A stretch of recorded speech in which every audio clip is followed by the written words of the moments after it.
Hello guys, welcome back to my channel and enjoy this fanfic part 2. Now let's start the fanfic. Silence engulfed the room as Naruto showed no outward reaction to the shocking revelation. Shikamaru had his head down on the table, waiting for Naruto's words to break the quiet.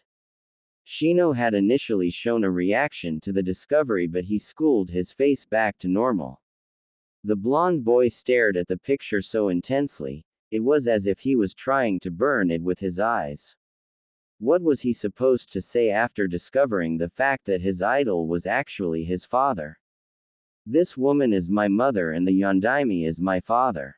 Mikoto-san said that my mother had red hair, which this person has. How do I know Shika knows what he's talking about? Naruto shook his head free of those thoughts. Of course he knows what he's talking about. Why did my dad seal the Kyuubi within me? Did he hate me for some reason? Gigi told me that he loved me, but what am I supposed to believe?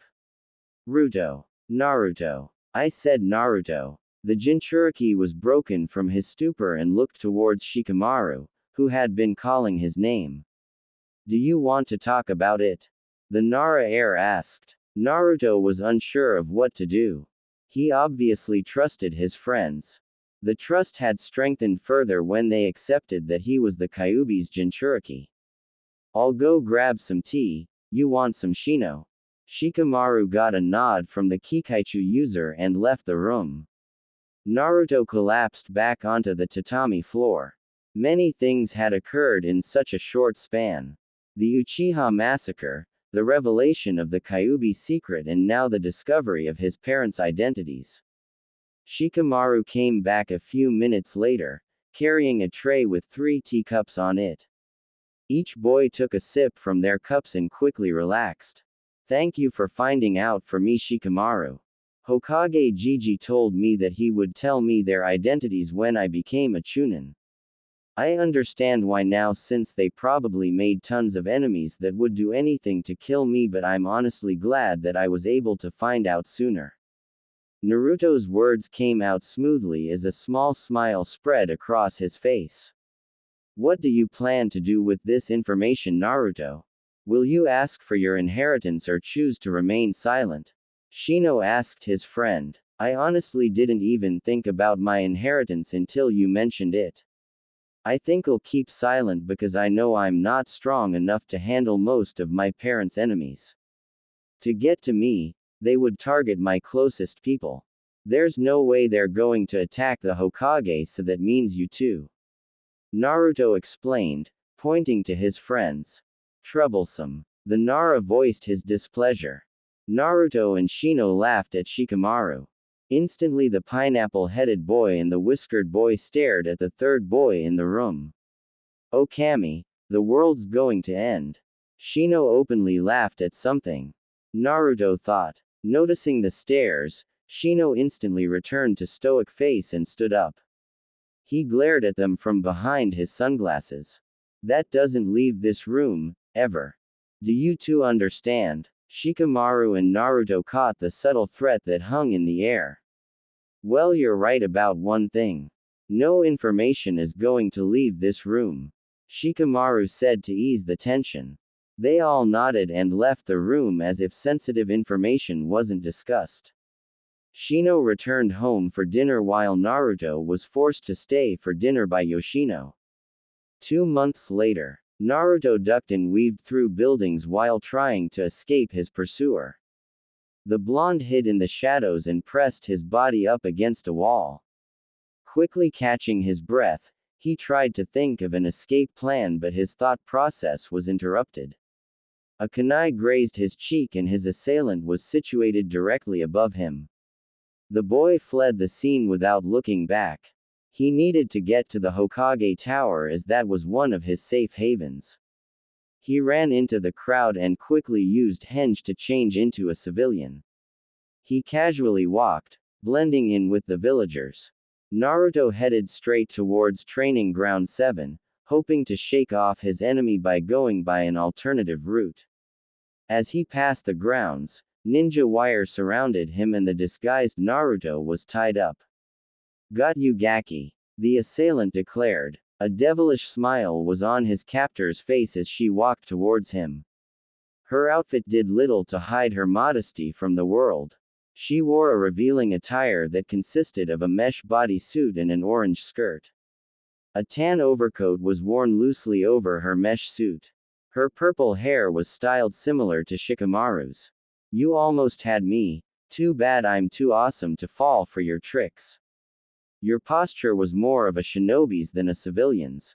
Naruto cursed his fate as the captor put him over her shoulder and used Shunshin no Jutsu, body flicker technique, to appear in the T&I building. He was dragged into a dimly lit room that was commonly used for torture. The blonde was placed on a chair across from two pissed-off men. Good job on catching Naruto. He's known to be able to escape from even Anbu. Inoichi congratulated the snake mistress on a job well done. Unlike what he wore to the birthday party, Inoichi wore his Jonin attire. Like he can escape from me after what he did. Mitarashi Anko smirked. Uzumaki. A deep voice that belonged to Morino Ibiki, got the blonde's attention. The chief of the T&I division's black jacket came into view. His blue bandana covered his scarred head from the world. What were you thinking when you decided to replace our tools with non-harmful versions? Ibiki glared at the boy. Naruto had decided to prank the place where criminals were regularly interrogated. It took him an entire week to prepare the tools necessary to accomplish the prank. Am I going to be punished? Naruto asked innocently. It had been quite some time since he was last punished for his pranks. As long as you tell me what I want to know, there won't be any punishments. Ibiki said before leaning forward. If you refuse to answer my questions, I'll make sure I'm the one in charge of your punishment. The scarred man threatened. Naruto immediately nodded, clearly getting the message. How were you able to get into this building and replace our tools undetected? Inoichi asked the question. I used henge to change into you, Inoichi-san. I then went around talking about Ino with all of your coworkers. Ino told me that's what you usually do at work besides interrogating. The blonde boy replied. Inoichi looked away in shame, avoiding Ibiki's and Anko's gazes. Naruto continued his explanation. I left the building after memorizing the layout and where the tools were kept. I bought lots of clay and molded the clay to have the exact same shape and weight as your tools. I painted the fakes with a silver color and glazed it over to give it a metallic shine. I snuck back in hanged as one of your coworkers who had, conveniently, gotten sick with a stomach ache that day. I stole your tools and replaced them with my clay ones before leaving. I got caught by this lady a couple of hours later. The Jinchuriki explained. Also, I should remind you that you weren't allowed to take me in since you have no evidence to use against me. If I didn't confess to my prank, then you guys would be explaining to the Hokage why you unlawfully captured and interrogated a civilian. The boy boldly told them. Why do you believe we didn't find evidence?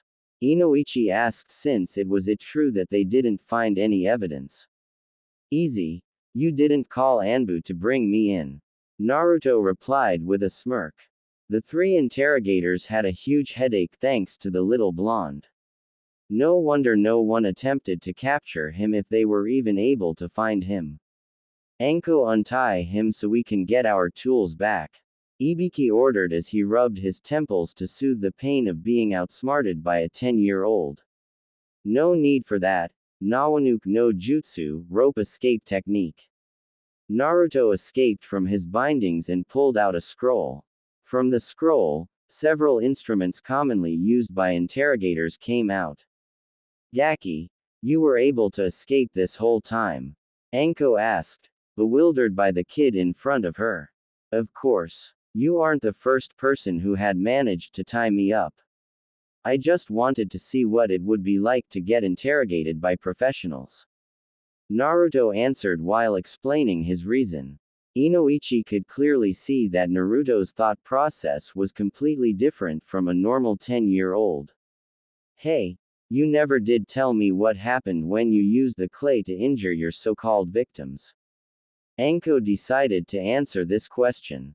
I was scaring the wits out of this guy and he was just about to spill. I grabbed a senbon, intending to stab him in the knee. Instead of drawing blood, the senbon bent from contact. Both the guy and I stared at each other before we started laughing. He laughed. I laughed. I then knocked him out with a punch to the gut and began hearing that everyone else was having the exact same problem. She recapped what happened earlier today. Naruto busted out laughing at their predicament. If there's one thing that we can get out of this, is that we can now psychologically scare our prisoners since they won't be able to tell the difference between the real and fake tools. Ibiki grinned manically for seeing the silver lining in this event. Inoichi and Naruto sweat dropped at Ibiki's happiness. Man, you guys really know how to scare people. Naruto commented as an idea popped into his head. Do you think I can help interrogate someone? Inoichi was flabbergasted at Naruto's question. Why do you want to interrogate someone, if I may ask? The blonde man inquired, not liking the fact that his daughter's friend wanted to interrogate a person. Naruto smirked before pulling out a scroll that contained the book, Shinobi Basics 101. This book says that a shinobi must always control their emotions out in the field. If you let your emotions get to you, you're more likely to make mistakes. I figured that if I was able to manipulate my opponent's emotions, then I'll have a better chance of winning. Anko and Ibiki smiled at his logic. The ability to get under someone's skin was quite useful. An enemy could get distracted by your words, actions, or even clothing. That was why Anko dressed so scandalously and teased people. Ibiki had a hardened gaze along with an imposing build that deterred enemies. Sorry Gaki, but you have to be a part of the division to actually interrogate someone. Anko replied as she killed Naruto's chances with that. Do you happen to have any books or scrolls regarding the subject? Naruto asked since he wasn't going to interrogate anyone anytime soon. I actually think you have the right mindset regarding controlling your emotions, but I don't think you should try to manipulate your opponent's emotions. If you accidentally misjudge how a person is going to react, then that can mean your death. I have seen people taunt their opponent, only to be dead when their opponent went off in a rage. Inoichi reasoned with the fellow blonde. What Inoichi says is right. You should spend your time observing your opponent instead. Information is very vital to a shinobi due to the fact that any piece of information can save you from death. Of course, not all information is correct, so you'll have to determine which one's real or fake. For example, when you look at me, what kind of fighter do you see? Ibiki asked Naruto. To me, you're mainly a ninjutsu expert that also excels in taijutsu. Naruto answered after looking at Ibiki. Ibiki smirked at the answer. I'm actually a genjutsu expert that excels in ninjutsu. The imposing man replied. Naruto was perplexed because Ibiki didn't seem the type to use genjutsu. Ibiki saw that Naruto was slightly confused. That information is false. I simply wanted to see your reaction. I'm really a shinobi that excels in shurikenjutsu, genjutsu, and ninjutsu, but I'm not an expert in any field. Naruto was dumbfounded that he was tricked so easily. This time, Anko decided to chime into the conversation. As Ibiki said, to a shinobi information is very vital. The only way to counter that information is deception. Deception is the key to luring your opponent into a trap and tends to be more effective than taunting. As a prankster, you know about deception since you used a henge to blend into the crowd. You took another route, knowing that I can't stop you if you're at the Hokage Tower. She informed. Naruto realized he was using deception without realizing it and how effective it was. So you're saying that if I look weaker, my opponents are bound to underestimate me. Since they underestimate me, it gives me more chances to deal a fatal strike. The boy summarized. Since you're a gaki, people are bound to underestimate you. Not to mention the fact that you look so freaking innocent. Anko commented as she pulled on Naruto's cheeks.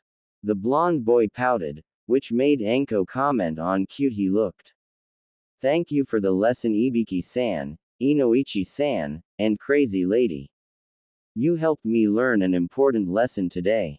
Since you helped me, I promise that I won't prank T&I headquarters again, Dadbao.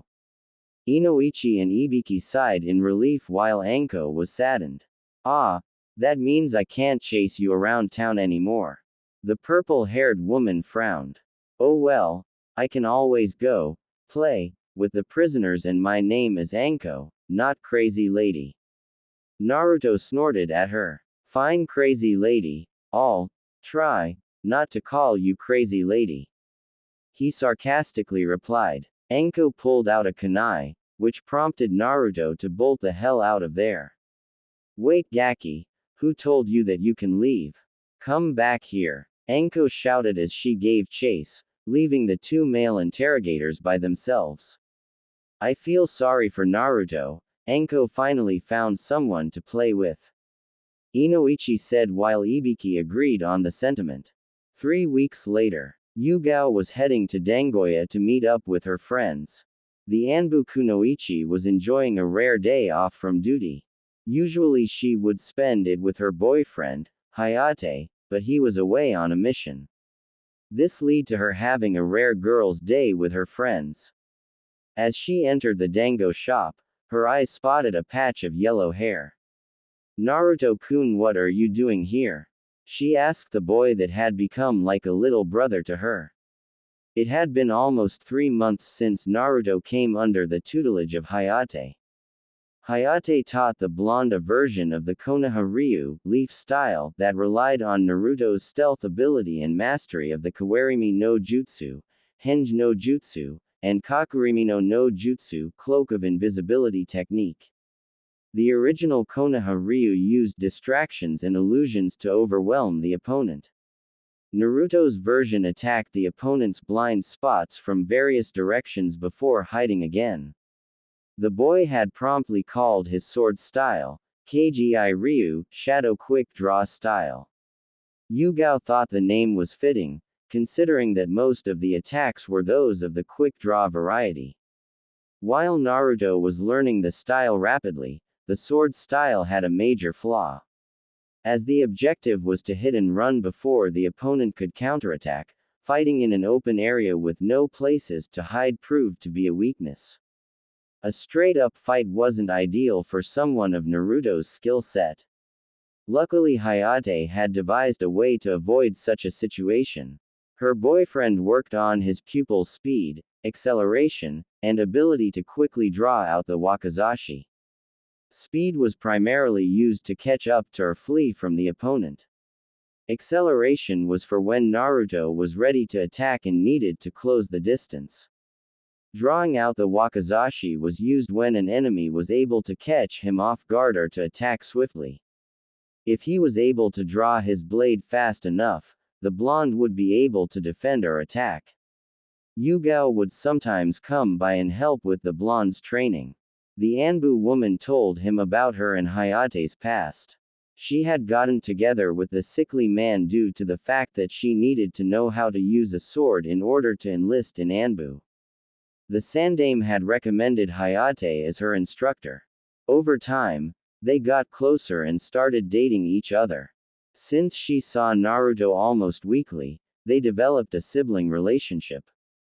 For Yugao, it was easy to see the young Jinchuriki as a younger brother since she was tasked to watch over him when he was little.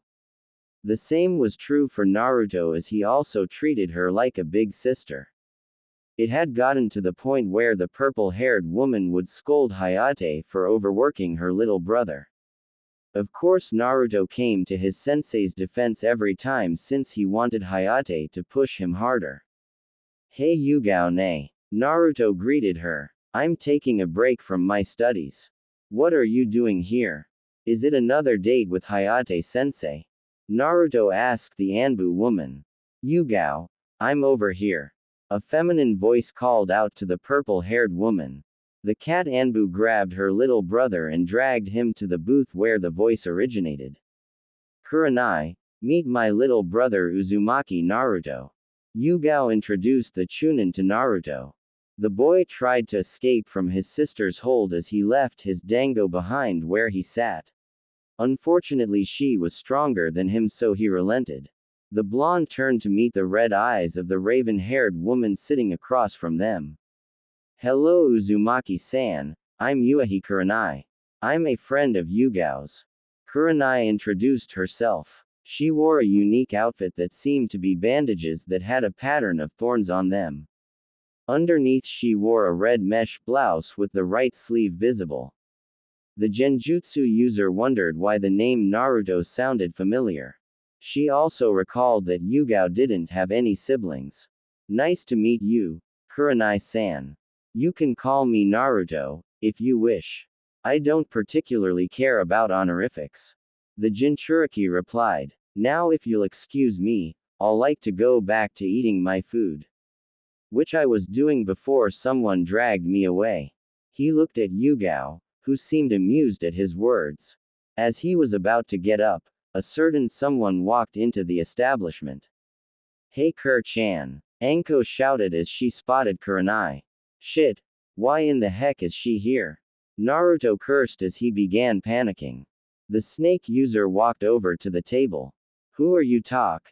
Anko stopped in the middle of her sentence as soon as she saw her favorite Gaki. I have found you, Gaki. The interrogator woman loudly announced, disturbing the patrons. You can never escape from the great Anko-sama. As Anko was prepared to leap at him, Naruto knew he had to resort to his newest jutsu. Yugao ne, this crazy snake lady has been stalking me all over town. Every time I run away, she would throw kunais at me. If one of them managed to nick me, she'll appear behind me and lick my blood. Naruto whimpered out the words as he hugged Yugao. In addition to the kunais, Anko would chase him with snakes as well. This promoted her nickname to change from Crazy Lady to Crazy Snake Lady. I didn't. The Tokubetsu Jonin was about to deny the claims when Naruto cut in. The boy activated his newest jutsu, Koinu no Mi no Jutsu, puppy dog eyes technique.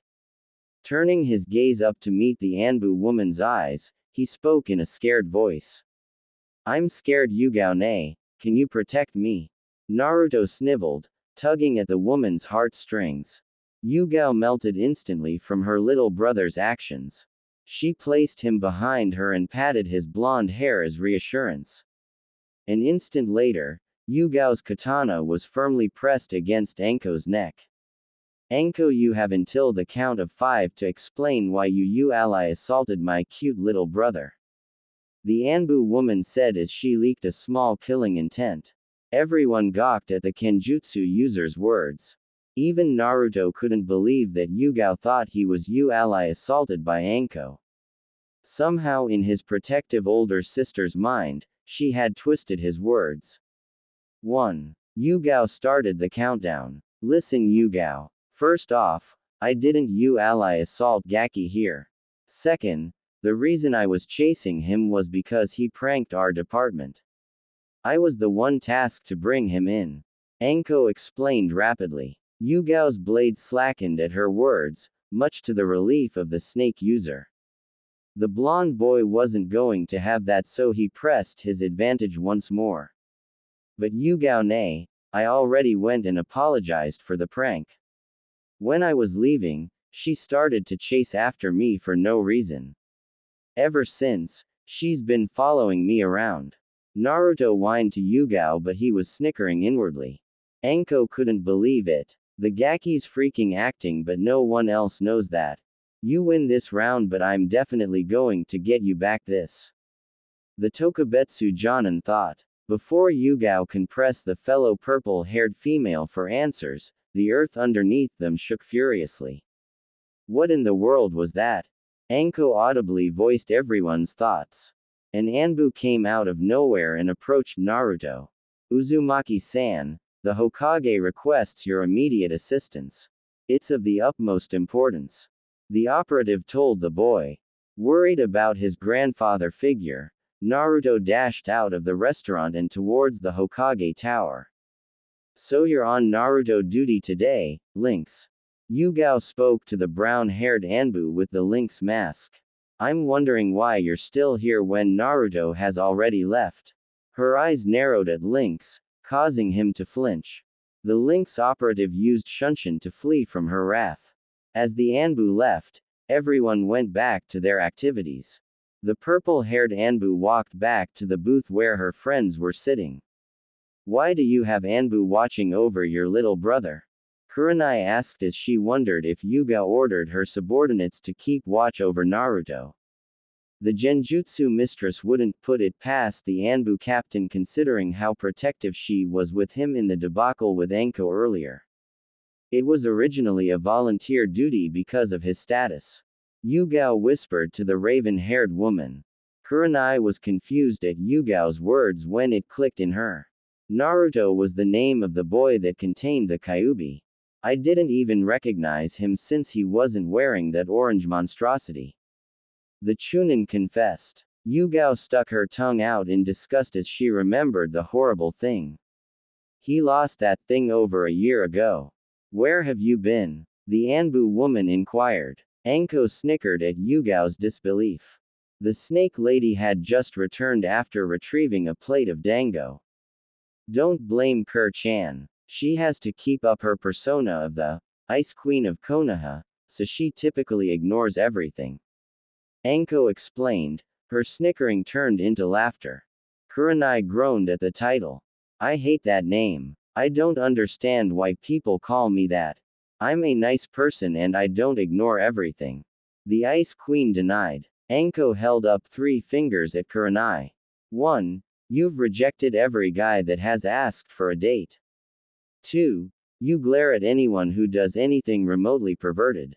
3. You never smile when you're out in the town. The Tokubetsu Jonin put down a finger with every reason. Kurenai fumed at her reasoning. It's not my fault that all men are perverts that just want to into my pants. I hate perverts, she retorted. Many men around the elemental nation sneezed at the comment. Anyway, we're getting off track. The Chunin turned to Yugao. You said that it was a volunteer duty. Does that mean it isn't anymore? Kurenai wanted to know why a kid had someone watching his every move even if he was special. Yugao let out a sigh as she explained. When he was younger, he was constantly pranking people around the village, but someone was always able to catch him. That all changed when he threw away his orange jumpsuit and started wearing shinobi clothing.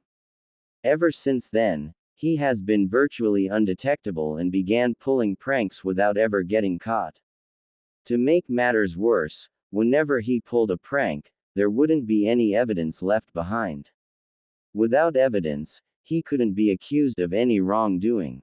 The people in Anbu, me included, didn't believe that he was untraceable. We believed that the Chunin and Jonin were getting lax or that everything was just a baseless rumor. That was until he pranked the Anbu headquarters. She said as the other 2 women gasped. Kurenai couldn't believe Yugao's story. The Anbu headquarters is supposed to have the tightest defense in all of Konoha. It's impossible to get in and out without someone knowing. Not to mention the fact that other than Anbu, no one knows where it's located. Kurenai stated. Despite several years of service as a Konoha kunoichi, she hadn't the slightest of an idea where Anbu HQ was located. It was impossible, but Naruto managed to find it. For his prank, he poured itch powder in our Anbu and training clothes. For good measure, he added itch powder to the detergent in case we tried to wash the itch powder out. Our masks were hidden in various different areas, and when we found a mask, it was usually booby-trapped. Some Anbu had bright-colored paint sprayed all over them with glitter sprinkled in, while others had syrup dumped on them and were covered with feathers. When we told Hokage-sama, he simply chuckled at our misfortune. In the end, We were punished for allowing a single civilian to get in and out of headquarters without being detected. Every Anbu was given gate duty for 24 hours without pay. Azumo and Katetsu were quite happy to be relieved of their duties for a while. After that fiasco, the volunteer duty became a mandatory duty for all members. Despite someone constantly keeping an eye on him, he always seemed to be able to slip away. Yugao finished as she remembered the wretched gate duty. Kurenai was unsure of what to say. And this kid, that was able to hide from highly trained Anbu, is somehow still an academy student. The Genjutsu mistress questioned. He's currently in the bottom 4 of his graduating class. Yugao told them nonchalantly. This shocked Kurenai and Anko, who almost choked on a piece of dango. How's that possible? I expected him to be near the top of the class. Anko commented after drinking some sake to soothe the pain of almost choking to death. Yugao smirked at the girl's reactions. He was actually in the middle of his class before he suddenly plummeted. When I asked him the reason, he told me, before you can fool your enemies, you must be able to fool your allies. Anko grinned brightly. The great Mitarashi Anko, taught him that deception was vital to a ninja and he obviously took it to heart. She boasted while puffing out her chest proudly, ignoring the fact both Ibiki and Inoichi also advised the boy. Disregarding Anko, Yugao continued to explain why Naruto hadn't graduated yet to Kurenai. Naruto has Anbu-level stealth, trapping, and possibly espionage skills. His high level of intelligence and creativity makes him a tricky opponent. His stamina and chakra levels are that of a mid-chunin, but I expect him to have jonin levels when he graduates. Naruto has a great mastery over the Kawarimi no Jutsu, Henge no Jutsu, Kakurimi no Jutsu, and Nawanuke no Jutsu. He's able to use the last 3 without hand seals. Additionally, he's a level 2 Fuinjutsu user and will most likely be level 3 in a few months. Yugao informed. Those skills alone makes him worthy enough to be a genin. I still don't see why he hasn't graduated early. Kurenai commented, but the purple-haired Anbu shook her head. That's where the praise ends, as his other physical abilities, besides stamina, are still that of an academy student. Years of nutrition deficiency doesn't correct itself that quickly, even with his condition. His genjutsu and taijutsu are non-existent at the moment. Naruto has only recently started kenjutsu training with Hayate and sometimes me. He also isn't able to perform the Bunshin no Jutsu, which is one of the requirements needed to pass the genin exams. Yugao wrapped up her in-depth analysis of her little brother. I felt like I was the Hokage for a moment, with the way you reported Naruto's abilities. Kurenai laughed softly before pondered on something Yugao had said. Do you think the reason he can't do the Bunshin no Jutsu is because of his condition? It only requires a small amount of chakra after all. The Genjutsu mistress wondered. Yugao sighed in her seat. Hayate and I deduced that as well when we started training him. We told him there were elemental Bunshin that he can learn, but he refused. The Kenjutsu user informed. This time Anko spoke up, choosing to enjoy her dango rather than converse. Why did the Gaki refuse? If I was him, I would have pounced on the idea of learning elemental Bunshins. Especially if it allows me to avoid failing. The snake user reasoned. Yugao's expression turned solemn. The reason is because of a promise with his former teacher.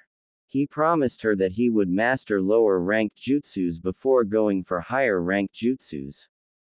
Naruto told me that he would rather use a low-ranked jutsu at full power than a high-ranked jutsu at half the power. Yugao said, recalling the conversation that she had with Naruto. Kurenai could see the reasoning behind it, but he was doing more harm than good. Anko frowned at the former teacher part since it reminded her of a certain snake. Who was his former teacher?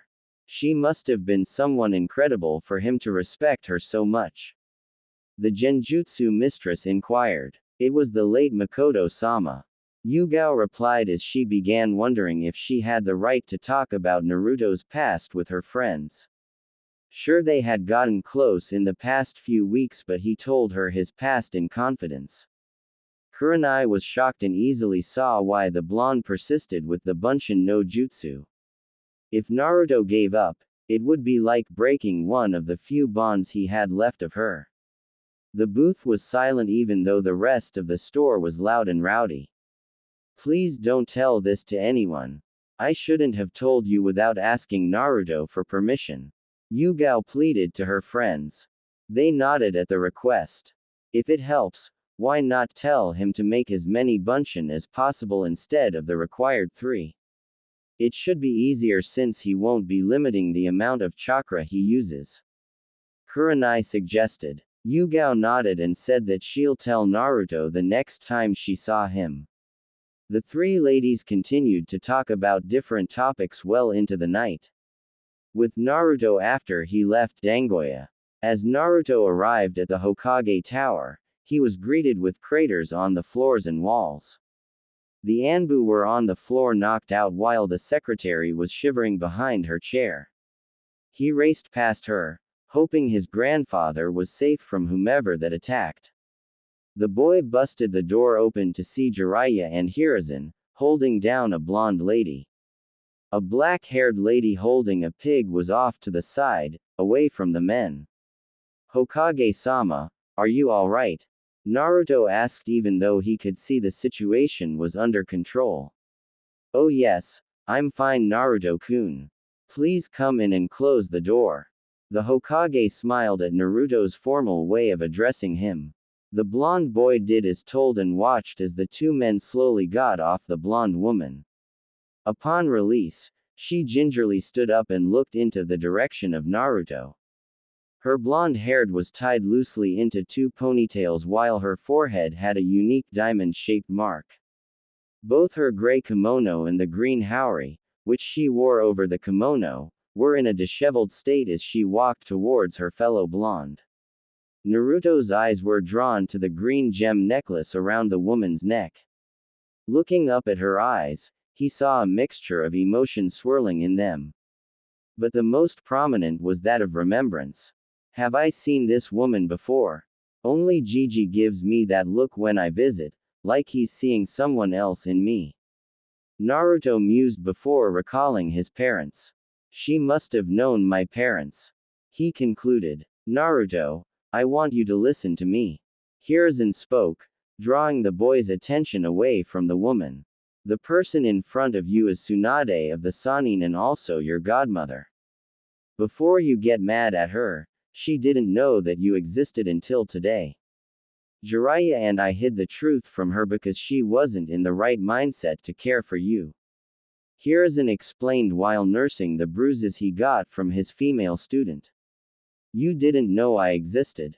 Naruto asked calmly. Tsunade shook her head no. You were presumed dead along with your parents. I figured that you died since my sensei would have told me if you were alive. At least I thought he would have told me. She scoffed out the last sentence. His godmother sat down on the floor in front of him. Anyways, I should introduce myself. My name is Senju Tsunade, one of the 3 legendary Sannin and the last of the Senju clan. I'm known as the best medic in the world. She said, hoping to give a good impression. Harem is also known as the legendary as she's the worst gambler in the world. Jiraiya butted in. Nobody asked you. Tsunade rebuked her teammate. Clearing her throat, she turned back to her grandson. Now tell me a little about yourself. Naruto sat down on the floor as well. I'm Uzumaki Naruto, the village pariah and one of the few Uzumaki in the world. My dreams are to one day become Hokage and to keep all of my promises. In my spare time, I like to pull pranks, train, and read books. Naruto started out softly but grew louder as he finished. A second later, the black-haired lady sat down next to them. Hello Naruto-kun, my name is Shizune and this here is Taunton. Shizune introduced herself. She was wearing a long bluish-black kimono that was held together by a white sash. Taunton had a dark red jacket and a necklace of pearls. Boohee! Taunton called happily as she stepped to Naruto. The blonde boy pet the pink pig, earning another boohee. I hope I didn't interrupt. I wanted to introduce myself since I'm Tsunade-sama's apprentice. The black-haired medic Nin apologized. It's okay, Shizune-san. I was wondering who you were. Naruto admitted. Please don't call me San, it makes me feel older than I actually am. Shizune sighed as she told the blonde. What shall I call you then? Naruto asked, which made Shizune put a finger to her chin in thought. How about Shizune Nichan? I've always wanted a little brother. Shizune remarked. Naruto's smile increased. Hi Shizune Nichan, what should I call you godmother? He said while addressing Tsunade. How about calling me Tsunade-chan? She suggested, which made Naruto look at her weird. He remembered reading that she was Jiraiya's teammate. Aren't you as old as Jiraiya? He inquired, adding a tick mark to Tsunade's forehead.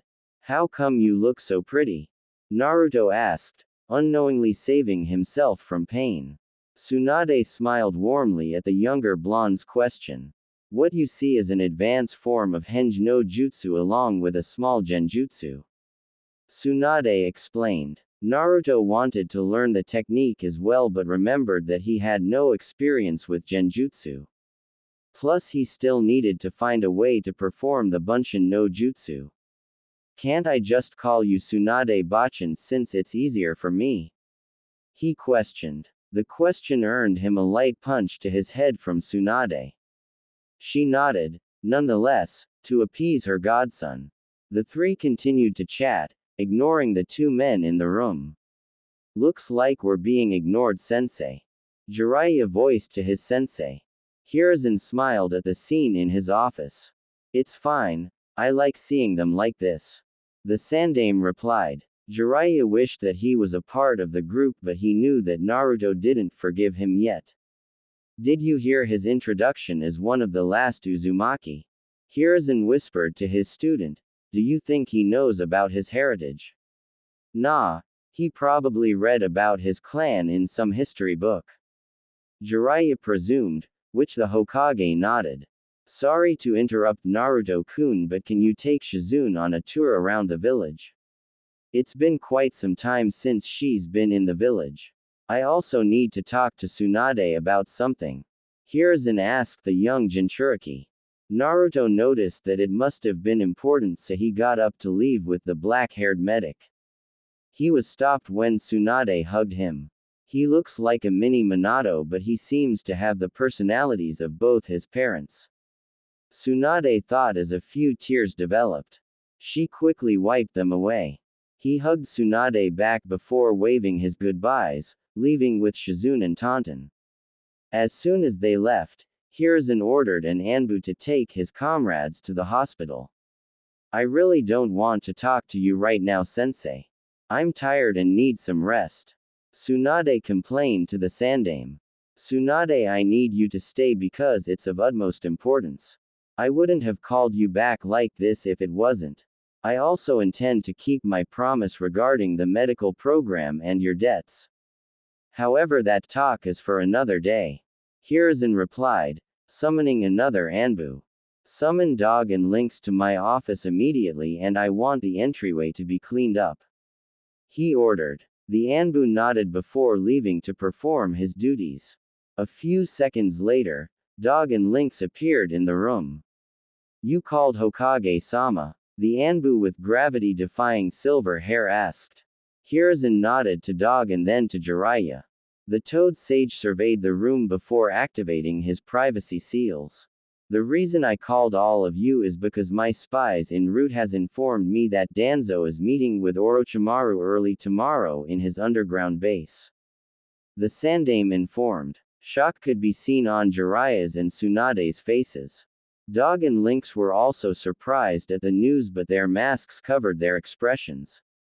Sensei, do you know why they're meeting up? Jiraiya asked before curiosity getting the better of him.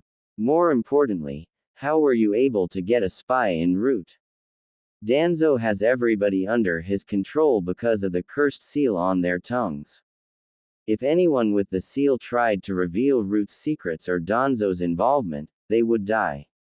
The Toad Sage inquired. Jiraiya had tried to find a way to negate the seal, but the men died before he had the time to study the seal.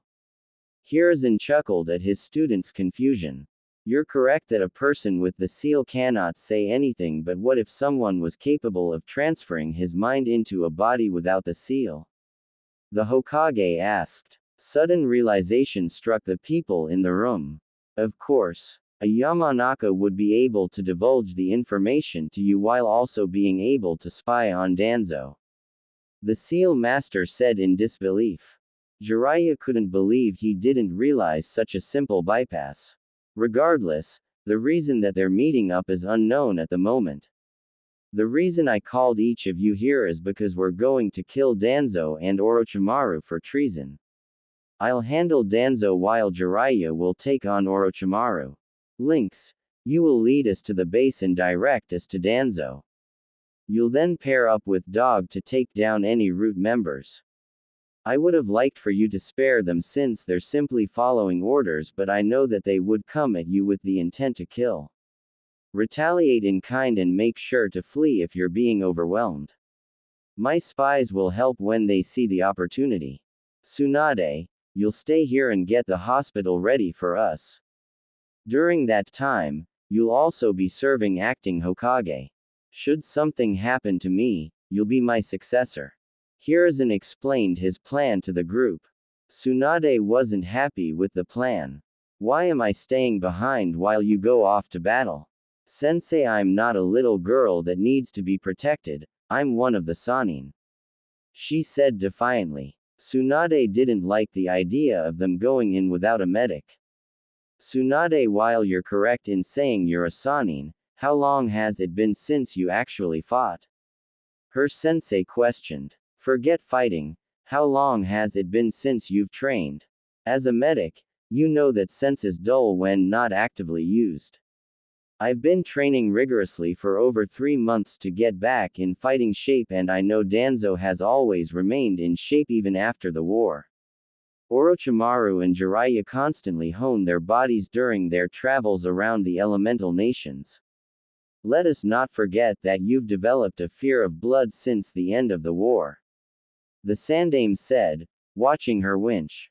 As much of a help you can be, you can quickly become a liability the minute you catch sight of blood. You might think I'm being cruel to you, but you must face the facts. I want to correct my mistakes while not making any new ones. I'm not going to my death. I still have to see my grandsons become shinobi before I can happily pass away. Hiruzen smiled kindly, which instantly relaxed the people in the room. All right, sensei. I understand your reasoning. Tsunade yielded. While she was unhappy, the blonde medic understood that she was a potential liability out in the field. I want you guys to come back safe. As long as you come back, then I'll do whatever it takes to heal you. The medic assured. The men was grateful that the world's best medic was at their service. Make sure you come back, sensei. I don't want to be stuck as Hokage. Tsunade said bitterly. Hiruzen nodded, knowing that she was still haunted by the demons of her past. Get your supplies ready and meet up at my estate in exactly 1 hour. We'll plan out our attack and rest before heading off to Root headquarters. Hiruzen ordered. The men did exactly as told and quickly left to pack their gear. The fight would be extremely difficult even with the element of surprise. Now Hiruzen simply had to wait for the day to end. When the next day arrived, he would make sure to end his former rival. Next day, early morning hours. 4 figures made their way towards Training Ground 44, or by its more popular name, the Forest of Death. Everyone was in their typical battle outfits while Hiruzen had on his old shinobi outfit. Lynx led them to one of the many entrances into Root. Lynx removed the genjutsu that covered the ground to reveal a metal hatch. Jiraiya checked for any seals while Dog checked for traps. After disabling all they could find, the group made their way into the headquarters and navigated through the tunnels. They arrived to a clearing where Shimura Danzo stood. What a surprise to see the Hokage here. How are you on this fair night, Hiruzen? Danzo asked, but was frowning that his rival was in his secret base. The root leader had wrappings covering his right eye and parts of his shaggy black hair. The man had on a white tunic underneath his black robe. No wonder the snake left so quickly. Shimura Danzo, based on reports of child kidnapping and associating with a known traitor, you're hereby sentenced to death. This sentence will be effective immediately. The Sandaime cut the chatter as he got into his battle stance. Suddenly 100 root Anbu erupted from the shadows and surrounded the intruders. Deal with the tag-alongs. I'll personally deal with Hiruzen. Danzo ordered. Jiraiya, go after Orochimaru. The rest of you stick to the plan. Hiruzen ordered his men as well. Dog and Lynx dashed back to the entrance to get to another clearing while Jiraiya pursued after Orochimaru. The Toad Sage vanished before the Root Anbu were able to intervene. The Root members went after Dog and Lynx, leaving the two war veterans alone. Dog and Lynx vs 100 Root Anbu.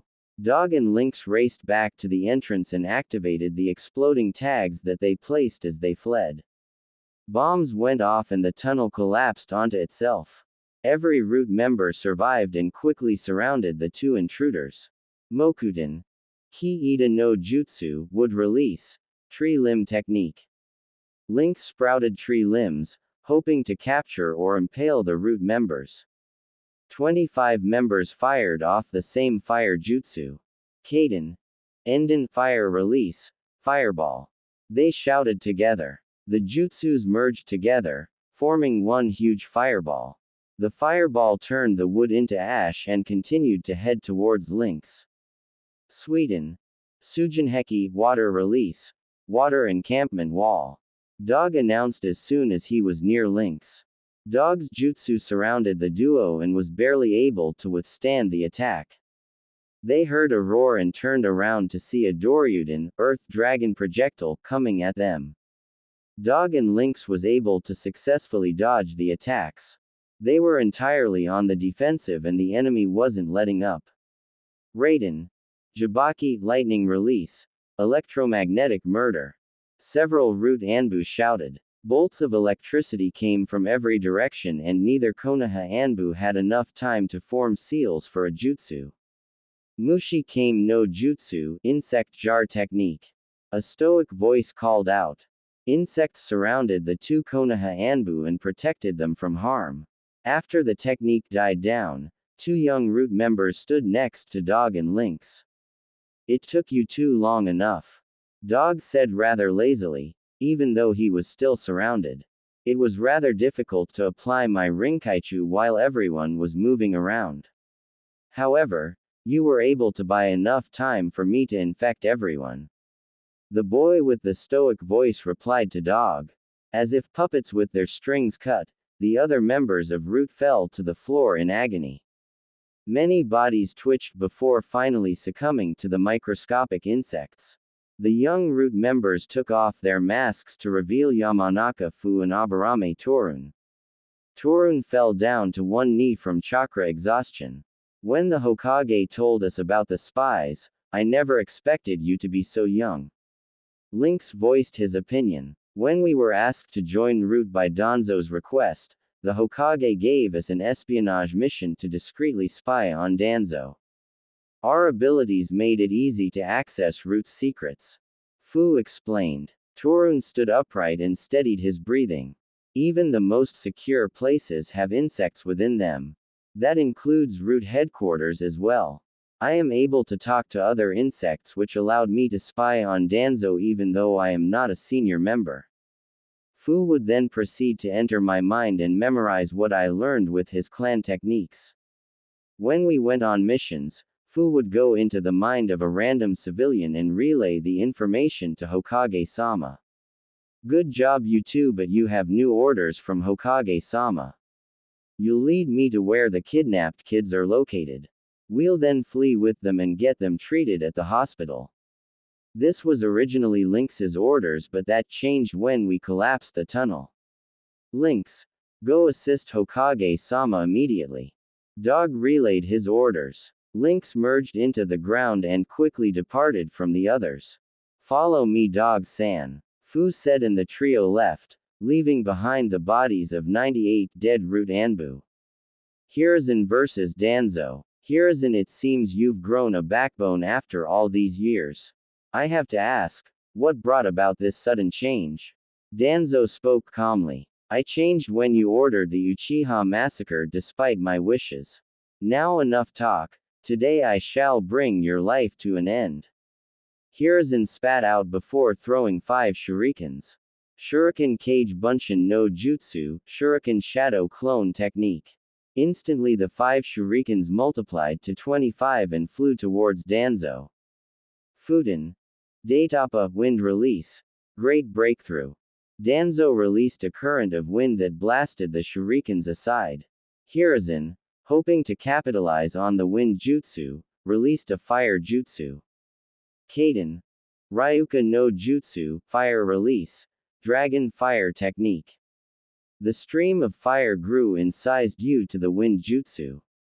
Danzo was barely able to escape to his left, but the jutsu was able to burn the bandages on the right side of his face. There, in Danzo's right eye socket, was a Sharingan. Danzo, how do you have the Sharingan?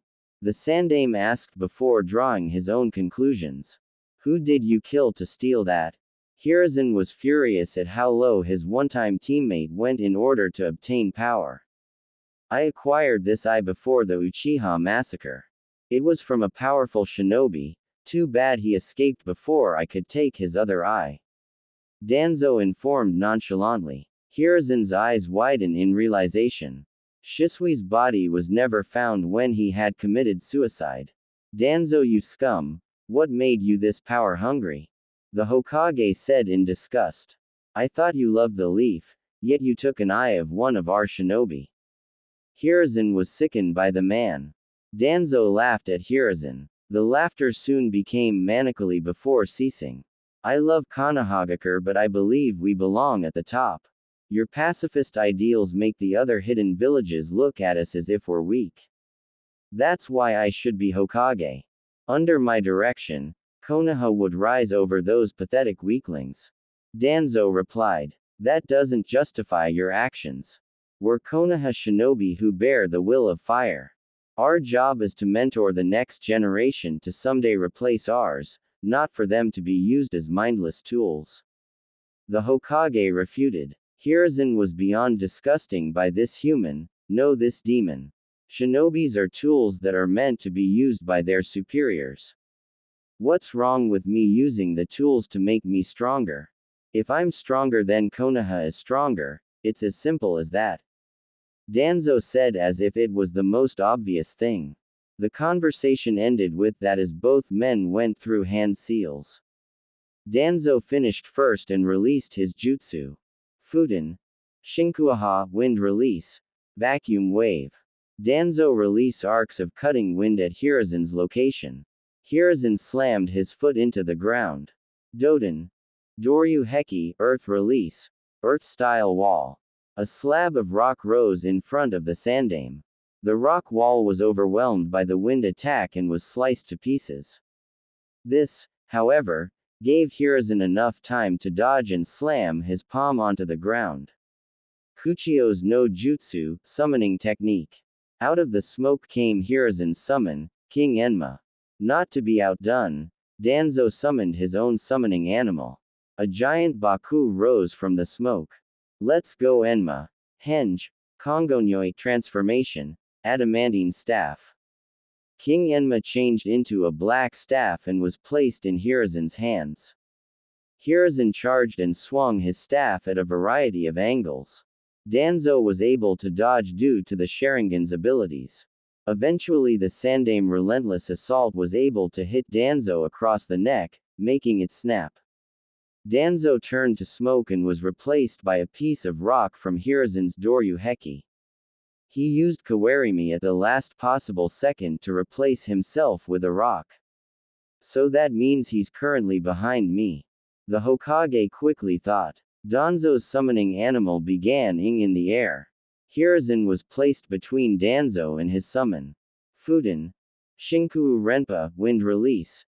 Vacuum successive waves. Blades of wind were aimed at Hiruzen. Shit. The Hokage cursed at his predicament but was able to escape thanks to King Enma's quick thinking. The staff grew arms and threw Hiruzen's body into the air. Hiruzen then initiated his own attack.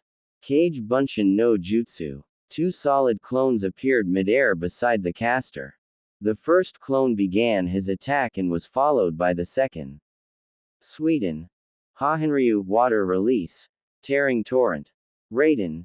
Gion lightning release. False darkness. The first clone released a huge torrent of water from his mouth while the second fired a lightning spear from his hand at the torrent. Danzo stopped his attack and tried to dodge when tree limbs restrained him. Mokuten. Mokusatsu Shibari no Jutsu, wood release, smothering binding technique. A voice came from underneath the ground. Unable to escape, Danzo met the attack head-on. The attack tore Danzo's body into shreds.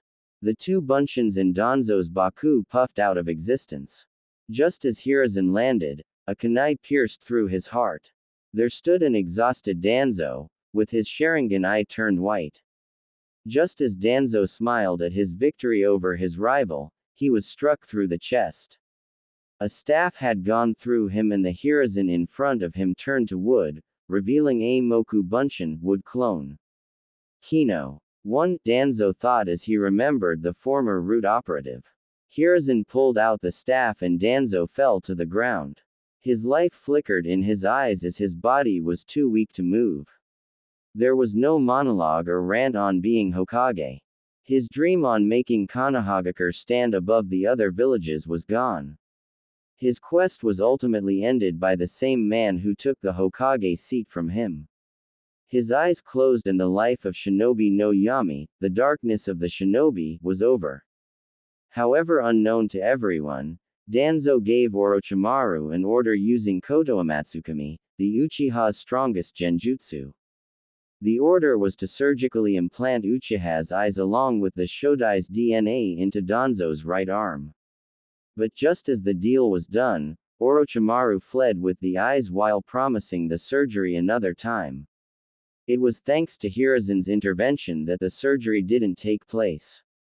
In the Sandaime Hokage's pursuit to end his rival, he had unknowingly gave his former student more power.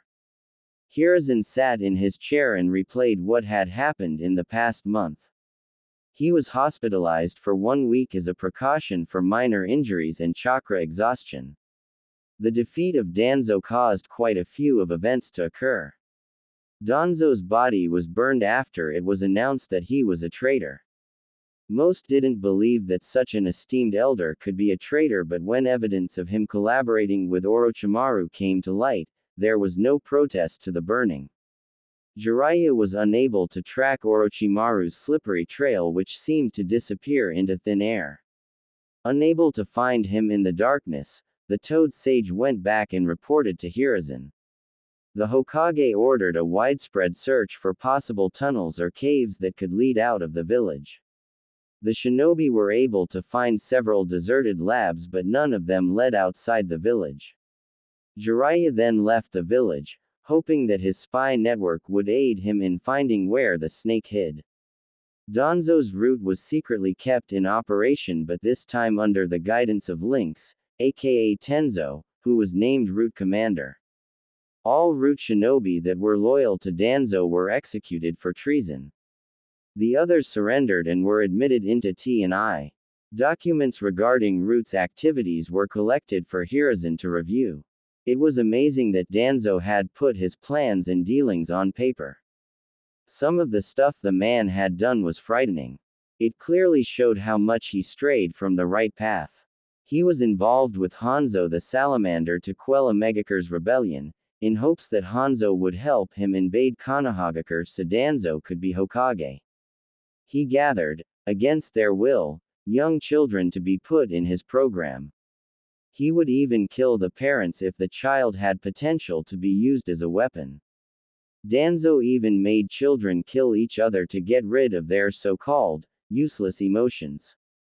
He attempted to kill Shisui to steal his Sharingan, but he was only able to steal an eye before Shisui escaped. That explained the real reason why Shisui had committed suicide, to prevent Danzo from acquiring the other eye. In addition, there was a roster of every root Anbu. Even the ones that were killed were listed. Hiruzen checked the list and matched it with his own roster of shinobi. The Sandaime wanted to ensure that no root Anbu loyal to Danzo was alive. He skipped over the ones killed in action as they were dead. Danzo's papers even revealed how the other elders and some civilian council members were persuaded to join his side. This caused Hiruzen to strip those council members of their seats and send them to T&I for questioning. Koharu and Homura were asked to retire because if the villagers knew that all three elders were involved in traitorous actions, the villagers wouldn't trust the higher-ups. The two ex-elders regretfully retired from their posts and Hiruzen was forced to select new elders. He decided on his two loyal students, Jiraiya and Tsunade. Jiraiya would only be available for council meetings if it was deemed important. Tsunade was chosen because Hiruzen wanted to groom her to be the next Hokage, not that she knew that. Although he didn't want to remain Hokage, he knew he had to teach Tsunade everything that was needed to become Hokage before he retired. The younger kids en route were put into an orphanage and were adopted by the villagers to help them regain their emotions. Two of the kids requested to live with each other instead of with a guardian. Hiruzen didn't like the idea of having kids live by themselves. He was going to dismiss the request when his surrogate grandson barged in. Flashback begins. Naruto had barged into the Hokage's office when he heard that the old man was hospitalized. "Gigi, are you okay?"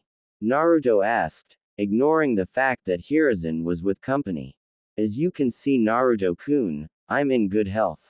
I wished that you would have knocked because, as you can see, I have company," Hiruzen said while chuckling at his grandson's antics. Naruto looked at the two boys that looked around his age. The one that seemed older had blue hair while the younger one had black hair. Both boys seemed awfully pale. "Oh, sorry about that, Gigi, I was just worried about you." Naruto rubbed the back of his head sheepishly in embarrassment. The blonde boy sat down on the couch so he wouldn't disturb the two guests while he waited. The two guests, seeing that Naruto wasn't leaving, continued the conversation with the Hokage. "Hokage-sama, can you please allow us to live together?" the blue-haired boy asked hopefully. "Sai is like a little brother to me and I don't want us to be separated if one of us gets adopted," the blue-haired boy explained. The black-haired boy named Sai nodded his head in agreement. Hiruzen sighed out loud. He honestly didn't want to separate the two boys, but living without an adult was hard for children that were still in the academy. "I'm sorry, Shin-kun, but it's difficult to live without a caretaker. Finding a place to rent you an apartment would also be quite difficult," the Sandaime informed. Before the blue-haired boy called Shin could respond, Naruto cut into the conversation.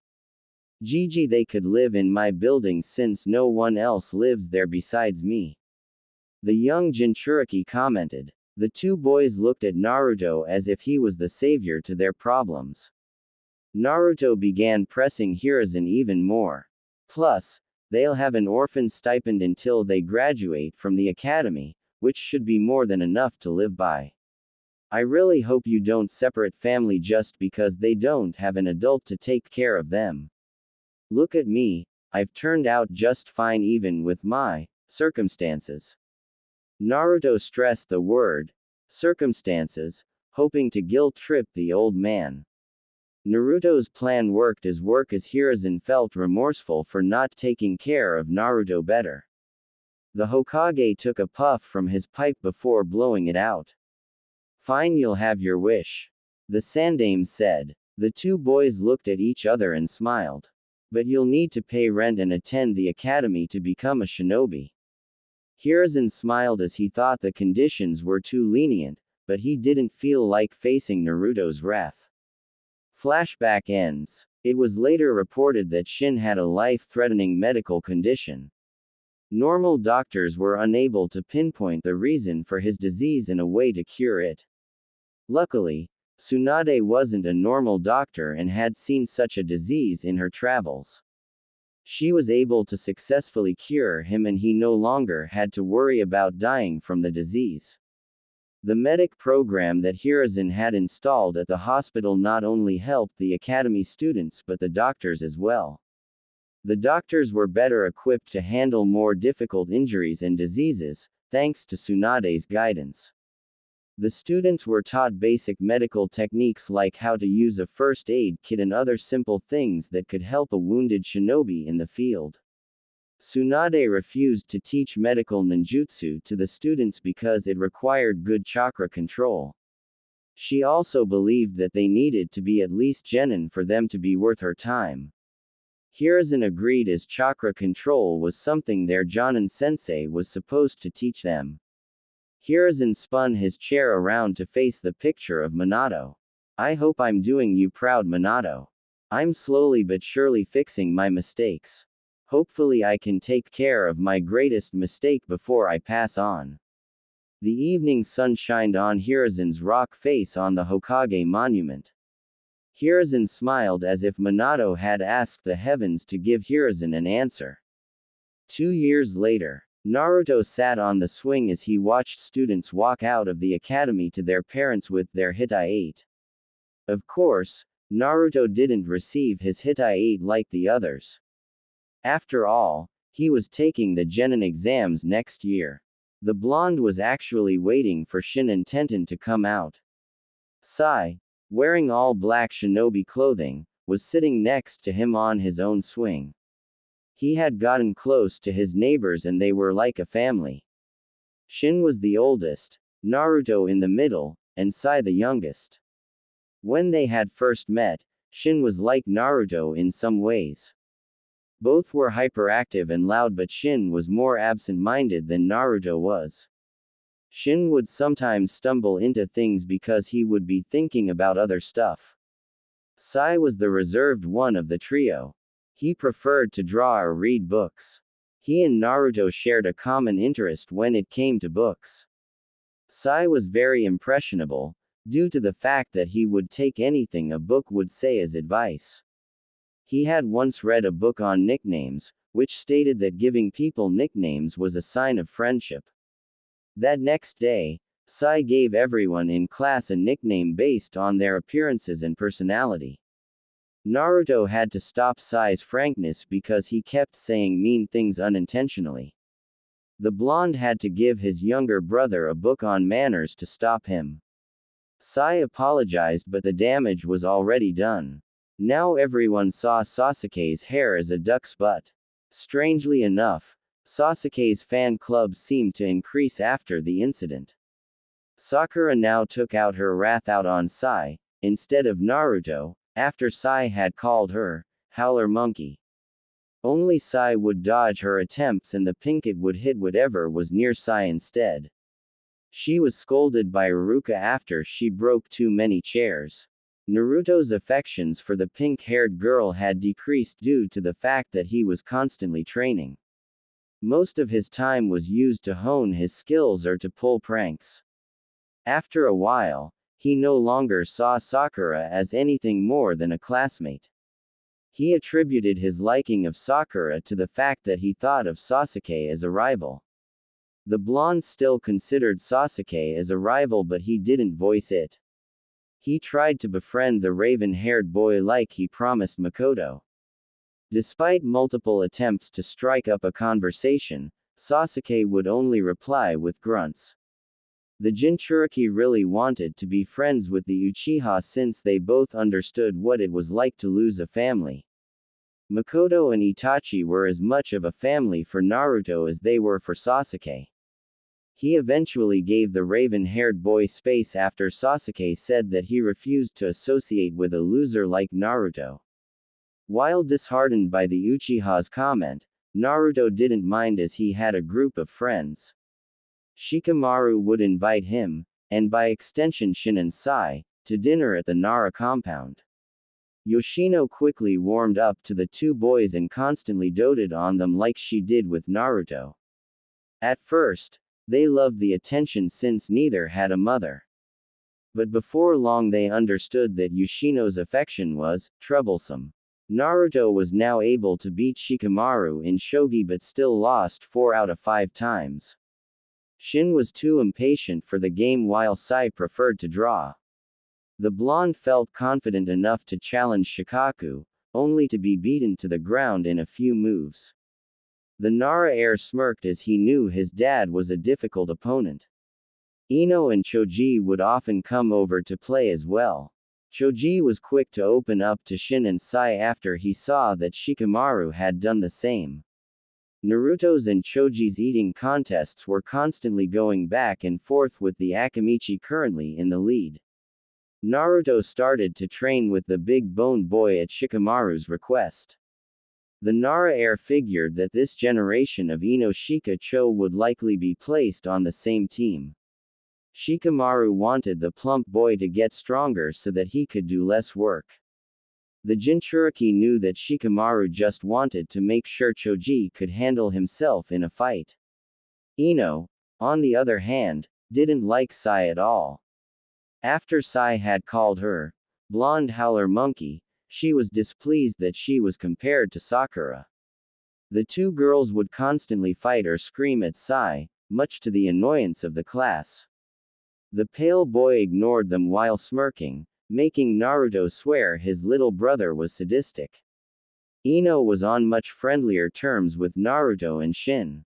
She was still the co-president of the ever-growing Sasuke fan club though.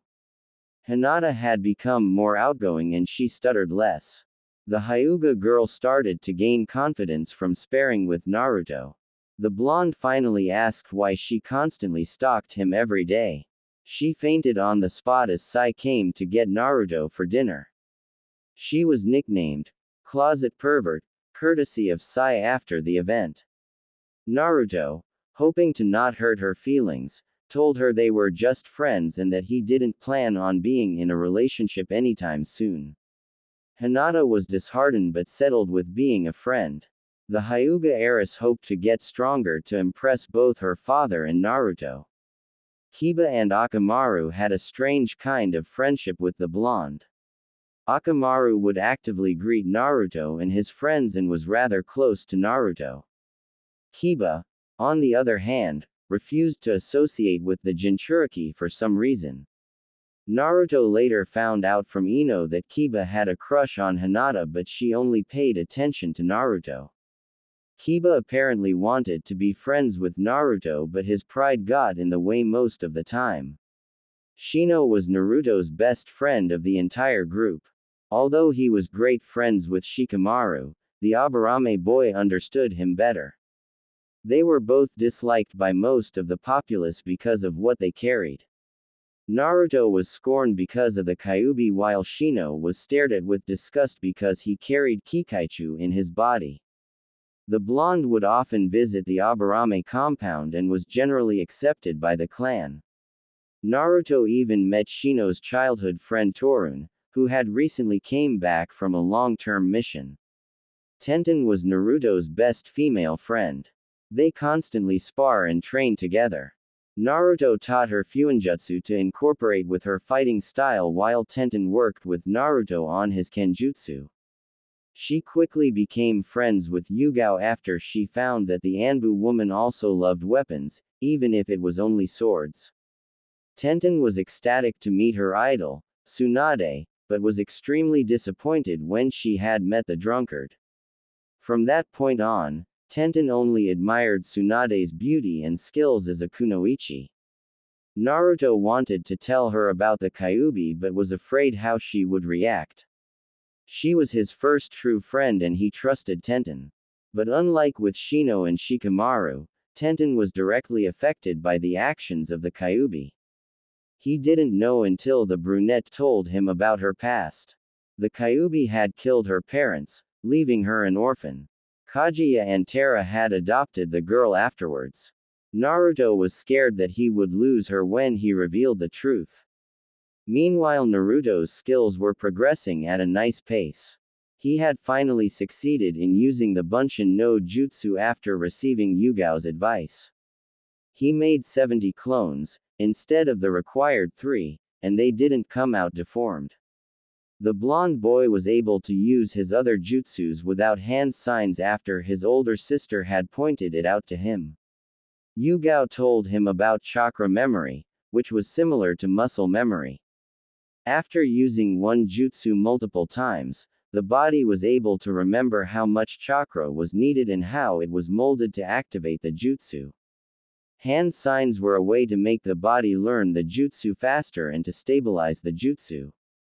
Generally only E and some D-rank jutsu were used without hand signs since other stronger jutsus required more power and the hand signs helped with controlling that power. Naruto asked Yugao if it was possible to do one-handed signs. Yugao nodded but stated that one must possess amazing chakra control. If the person had lousy control, the jutsu would fail or backfire. Naruto had then began working on the leaf concentration exercise to increase his chakra control. Initially he loathed doing leaf concentration since it reminded of him of the time that Iruka made him do it as punishment. Eventually, the blonde was able to hold 3 leaves on his body for 6 hours. To make the exercise more difficult, he would run while applying chakra to make the leaves stick to him. He had asked Hayate for a more advanced chakra control exercise but his Kenjutsu sensei said that those exercises were only available to those who were genin and above.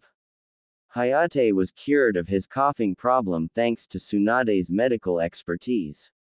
It was weird for a while for Naruto and other shinobi to not hear the man cough.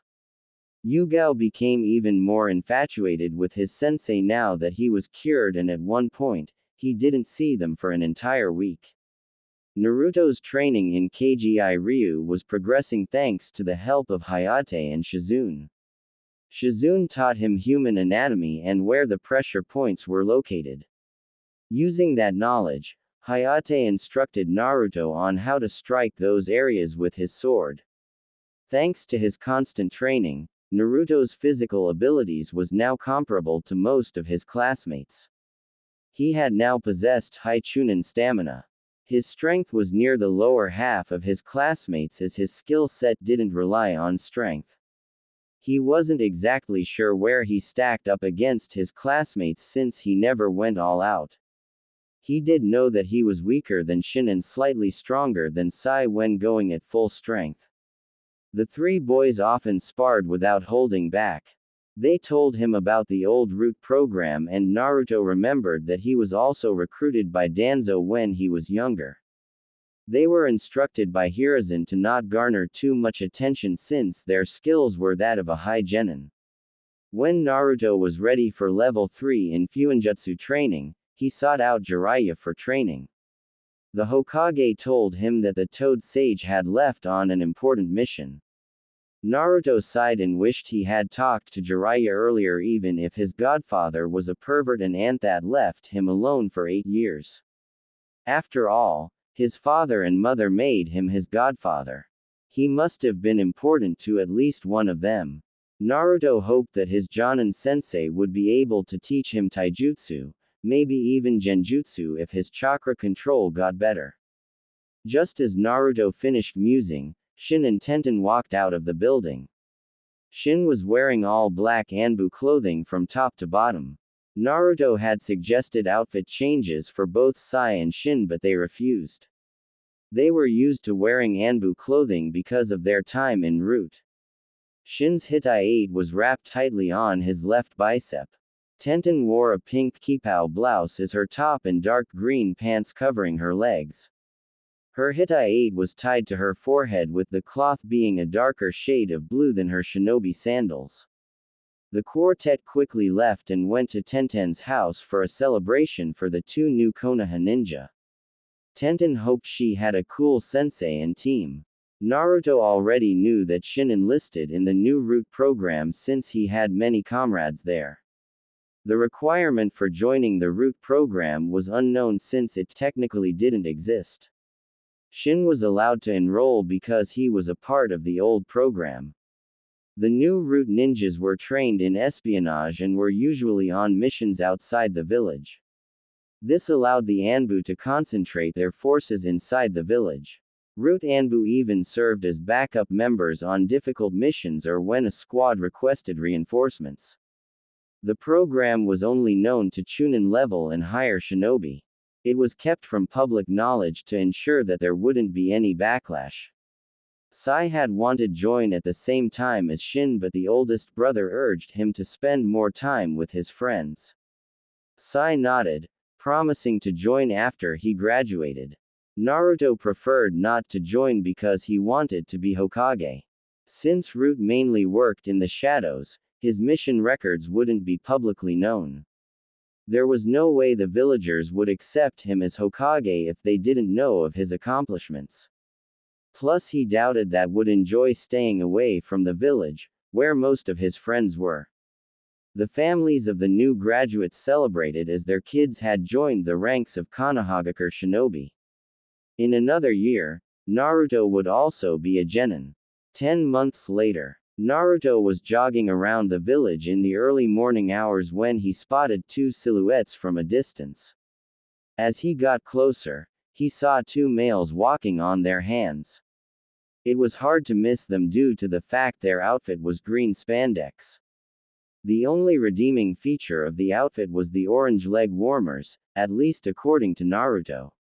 Look, Lee, someone else is exercising on this youthful morning. The older man beamed to his disciple. Yosh, Guy-sensei. This person is worthy in becoming my rival. The younger version proclaimed to his sensei. Lee jumped from his position and landed in front of Naruto, stopping the blonde from moving forward. Hello, my name is Rock Lee. May I have your name? Lee asked while he held out his hand. Uzumaki Naruto. Nice to meet you, Lee, but I need to finish my jog. Naruto shook Lee's hand, hoping to flee from the green spandex boy. Lee's bushy eyebrows were sending chills down his spine. However, Guy stopped the blonde by placing a hand on Naruto's shoulder. Ah, you must be young Naruto, whom our Tenten talks about. It seems that you're a very hard worker, just like she told us. Guy commented. Before Naruto said another word, Tenten came running up to the group. Guy-sensei, you're late for the team meeting, what are you doing? Tenten asked when she spotted Naruto. Naruto, what are you doing here? The brunette wondered. Naruto answered with his own question. These two are a part of your team, he said, pointing to Guy and Lee before continuing. I thought you said that your sensei and teammates were super cool. Guy and Lee smiled brightly, causing Naruto's eyes to flinch in pain. Did you hear that, Lee? Our youthful Tenten told her friend that we're cool. I'm one step closer to beating my rival Kakashi in coolness now. Guy shouted out. Hi Guy-sensei. I think that Tenten was embarrassed by our coolness, so she only told her friends. Lee added on. Lee. Guy-sensei. Lee. Guy-sensei. This image of two males in green spandex hugging each other with tears falling from their eyes was horrifying. Naruto had lucky closed his eyes because the sunset genjutsu soon came into effect. The early morning goers that saw the scene passed out with foam coming out of their mouth. Tenten simply cringed because she had seen the image many times, too many by her count. Naruto, I hope you understand why I lied to you, she whispered. Naruto nodded and placed a hand on her shoulder. His eyes were full of pity and sadness for his friend. Tenten, I'm sorry. I don't know how you can deal with them. Naruto replied, trying to console her while giving her a reassuring smile. Guy ended the genjutsu with Lee and turned to the Naruto. Young Naruto-kun, how would you like to train with us today? Guy asked the blonde. The Jinchuriki winced at the idea, not wanting to spend any more time with the spandex duo. Even though he's weird, Guy-sensei is the best taijutsu user in Konoha. Tenten told him. Sure. The blonde replied, changing his mind. I was hoping someone could help me with my taijutsu, as it's one of my weak areas. Naruto added. The quartet headed towards training ground 9 where a long black-haired boy stood. The training ground was like training ground 11, except that it had dummies and was littered with weapons.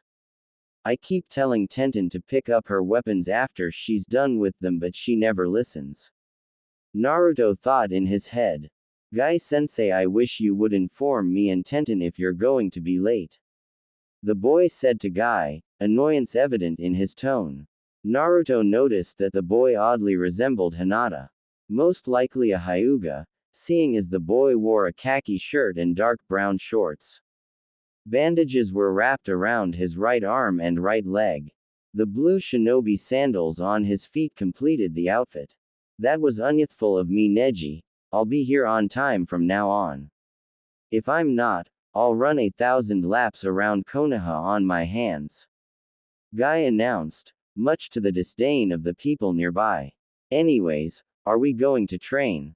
Neji inquired. I have clan matters I must attend to. The black-haired boy said, even though he had no such thing. It was the only possible way to escape the spandex duo. He finally noticed the blonde standing next to Tenten. What's he doing here? Guy smiled at Neji's question. This here is Naruto-kun, a friend of Tenten's and an equally youthful person. Naruto-kun, this is my other student, Hyuga Neji. Guy introduced the two. Hello, my name's Uzumaki Naruto, nice to meet you. Naruto greeted. Neji frowned and had a look of distaste. I see. You're the boy that is friends with Hinata-sama. The Hyuga male remembered. Naruto smiled, but Neji continued. No wonder. Trash tends to stick together. After all, fate dictates that they'll never amount to anything. Neji said, causing Naruto to fume. Hey, I don't care what you call me, but don't call my friends trash. The Jinchuriki roared. I have every right to call you whatever I please. Fate separates the winners from the losers. You're fortunate that a talented kunoichi like Tenten is even friends with you. A loser can only lick the ground of where the winner stands. Neji finished his monologue. Tenten was furious at her teammate for insulting her best friend. She was about to tell him off, but Lee intervened. Neji, in your eyes a loser will always be a loser, but with hard work anything can change. Lee advised. Neji smirked at the spandex boy. Lee, you were the dead last of our graduating class and you aren't able to mold chakra yet, you still persisted on being a shinobi. I'll admit that I no longer see you as trash, as your skills has grown since training with Guy-sensei. Neji admitted, causing Lee to smile at the acknowledgement. Neji would once again down his spirits. You're now the ground under my feet instead of the trash that rolls around. Naruto was mad. No, he was infuriated. Guy-sensei, can I spar with your student? The blonde requested as he desperately tried to control himself. Naruto's mind was raging to thrash the disgusting human being in front of him. Tenten put a hand on his shoulder. You might be good for an academy student, Naruto, but Neji was the rookie of the year. He's arguably the best of our generation. She warned. Naruto shrugged the hand off his shoulder and looked at Tenten, dead in the eye. Tenten, titles like Rookie of the Year don't matter out in the battlefield. I may be weak, but I'm not as weak as you think. The blonde refuted. Naruto turned away from her and stood opposite of Neji. Tenten was stunned by Naruto's words. She always sparred with him, so she knew how strong he was. Why didn't he understand that she was trying to protect him? Guy approached the two boys and stood in the middle. Naruto-kun, I thank you for being civilized and requesting a spar against my student instead of outright attacking him. Guy bowed in gratitude before standing back up. This is a spar, so there'll be no killing blows. The spar ends when I say so or when your opponent surrenders. Guy explained the rules of the spar. This is your last chance to surrender before I pummel you into the ground. Fate dictates that I'll emerge victorious. Neji smirked before getting into his Juken stance. The Jinchuriki chose not to comment and simply looked at Neji impassively. The outgoing Naruto was replaced as his serious side kicked in. Naruto was analyzing the male Hyuga like a book, trying to find a weakness to exploit. After deciding on a plan of attack, he unsealed his wakizashi from its scroll. Lee waited with anticipation for the spar to start even though he was still feeling down from Neji's comments. Tenten sighed in defeat and just hoped the two wouldn't hurt each other too much. Guy raised his hand up and after a tense moment dropped it saying, Hajime. Naruto versus Neji. Neji and Naruto both stood there, waiting for the other to attack. Neji was obviously not taking this seriously as he didn't even activate his Byakugan. Naruto decided to take the initiative and try to capitalize on the fact that he was being underestimated. Bushin no Jutsu. In an instant, hundreds of Narutos filled the training area. Such a useless technique when faced with Byakugan. Neji activated his Dujutsu and scanned the area. However, he was unable to find the real Naruto among the crowd. HMPH, he ran away as soon as he had the chance. The Hyuga concluded. Naruto suddenly appeared in front of Neji, with his back to the Hyuga. The only person that saw what had happened was Guy. After making the numerous bunshin, Naruto used Kawarimi no Jutsu to replace himself with one of the abundant shuriken on the ground. The shuriken the blonde chose to replace himself with was more than 50 feet away. Guy concluded that Naruto had experience with fighting the Byakugan to know some of its limits. Naruto then applied chakra to his feet and sprinted to attack Neji. To knock Guy out of his thoughts, Naruto slid his wakizashi back into its sheath. Kgi Ryu.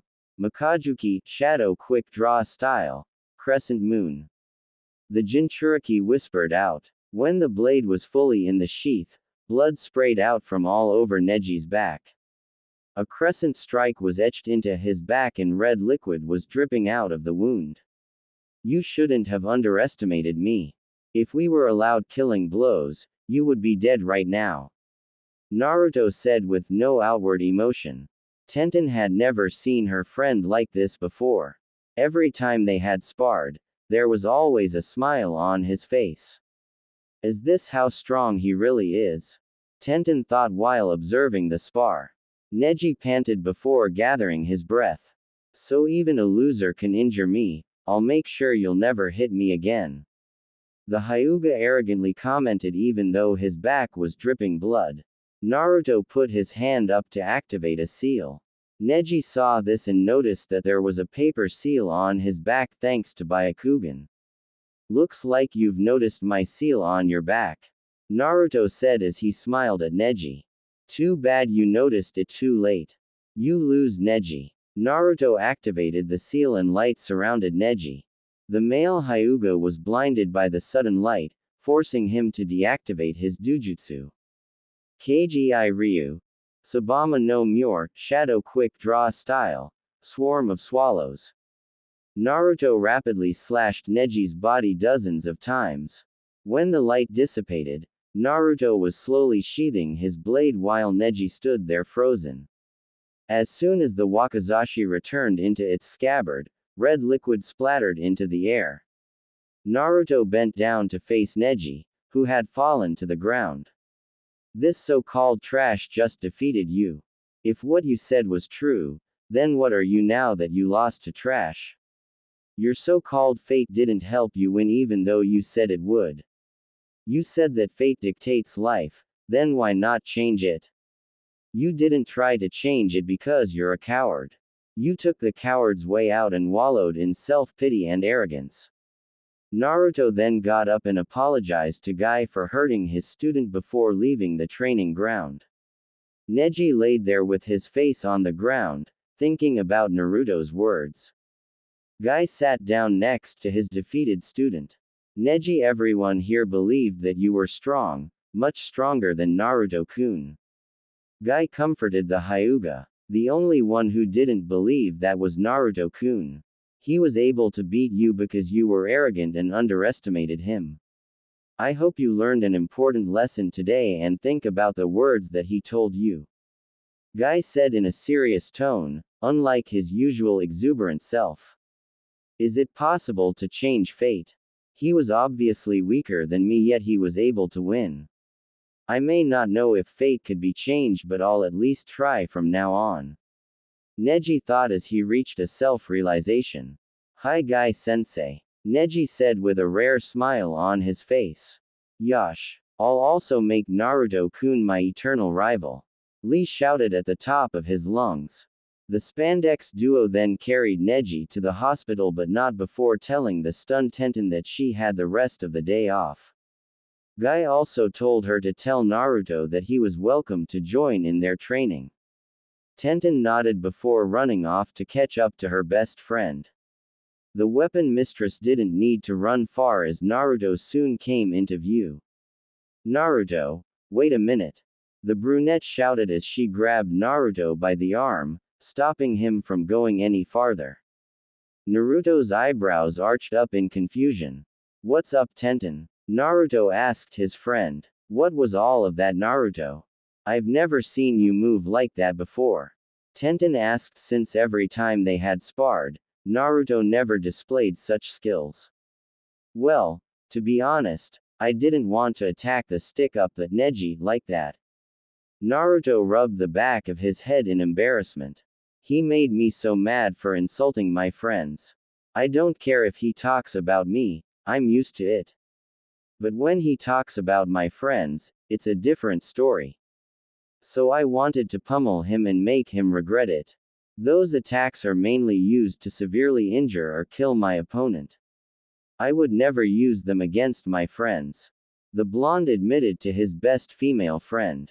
Tenten sighed for the second time today and approached Naruto. Why is he always so selfless? He never thinks about himself. It's an admirable trait, yet why does it feel so sad? Tenten thought as she wrapped her arms around Naruto. Naruto was surprised by the action, but he hugged her back. They stood there together for a brief moment until a booming voice rang throughout the village. Look, Guy sensei. I told you Tenten embraced your teachings of youth. Lee shouted from a hospital window. Yes. Guy replied. You're right, my student. Youthful Tenten is just too shy to show it. Guy then flashed a nice guy pose towards Tenten and Naruto. Lee followed the action and his teeth twinkled. The blonde and brunette blushed and quickly separated from each other. A nurse came by and told them to leave since they were disturbing the patients. Naruto and Tenten laughed as the nurse chased Guy and Lee with a clipboard, held over her head ready to strike. Graduation day, 2 months later. Naruto sat there anxiously as the rest of the class came into the room. Some were nervous while others just wanted to get the exams over with. Naruto waited his turn for the ninjutsu part of the exam. The boy answered enough questions on the written part to pass. He was able to pass the throwing weapons test with ease. In the taijutsu portion, Mizuki went up against Naruto. The blonde was able to win using a style that Guy taught him. Guy taught Naruto as promised, and after seeing Naruto's horrible taijutsu, was motivated even further. The blonde's taijutsu was called Sufuto Sabama, Swift Swallow. It was an original style inspired by Naruto's Sabama no Mure attack. It was an evasive style that used Naruto's instincts and limber body to dodge attacks. The blonde would dodge or parry before attacking different areas of the body. The style fitted the Jinchuriki to a T since he knew many of the pressure points of the human body. It was thanks to Neji, however, that the style had been formed. After being discharged from the hospital, the Hyuga wasn't as pessimistic nor did he belittle others like before. While he was still serious, Neji smiled more. When Guy asked Neji for advice, Naruto was sure that the Hyuga male would refuse since the Juken was a clan technique. Instead, Neji instructed the blonde on how the Juken worked and in return, Naruto would spar with Neji. The Hyuga teen wanted to see how the Juken stacked against a style similar to it. Naruto constantly had his Tenketsu points closed since Neji never went easy. Eventually Naruto was able to parry Neji's attacks but still couldn't land a hit. The new style would take time to perfect since it was new. Neji acknowledged that Naruto might one day be an equal to him and Lee in taijutsu. When the blonde used the Sufuto Sabama against Mizuki, it was the first time that he had ever landed a hit. This resulted in him sending Mizuki to the floor in pain. Mizuki was escorted to the hospital as everyone looked on in shock. Sasuke was seething with jealousy and demanded Naruto to teach him that style. Naruto refused since it was his own and he wanted to perfect it before teaching anybody. Sasuke didn't say anything as Naruto didn't outright refuse or accept to teach him. The Uchiha simply grunted and went back to brooding. The ninjutsu portion was the last part and it went in alphabetical order. Naruto was among the last in the room before his name was called. Alright Naruto, I need you to do the 3 basic academy justice. Iruka said. The two were the only ones in the room since Naruto had sent Mizuki to the hospital. Naruto used Kawarimi with a chair in the room and used henge to turn into Iruka. He finished off the test with 50 bunchins. Iruka was beyond happy and congratulated Naruto before grabbing a Hitai-8. Naruto, if you would let me, can I put your Hitai-8 on you? Iruka asked his now ex-student. Sure sensei, by all means. Naruto replied with a grin. Iruka bent down and replaced Naruto's goggles with the Hitai-8. When he finished, small tears formed from his eyes. He hugged the boy tightly before releasing. I always believed that you could do it, I'm so proud of you. Iruka smiled as he wiped away the tears. Naruto, this time, embraced his teacher. Thank you for not hating me like everybody else, Iruka-sensei. I learned a lot from you, even though your lectures were boring. The blonde joked. The two shared a quick laugh and promised to meet at Ichiraku's another time. Naruto met up with his friends and they went to the Akamichis to celebrate their graduation. It was a festive day and around nighttime, Naruto left the compound to talk to the Sandaime. He entered the room to find a limping Mizuki with a large scroll in his hands. Look at my luck. Just before I leave the village, I get to kill the demon brat. Mizuki grinned evilly while placing the forbidden scroll down. So you're a traitor, Mizuki-tem. I always thought your smiles were fake. Let me ask you a question before you die. Who are you working for and why? Naruto asked but went into his taijutsu stance.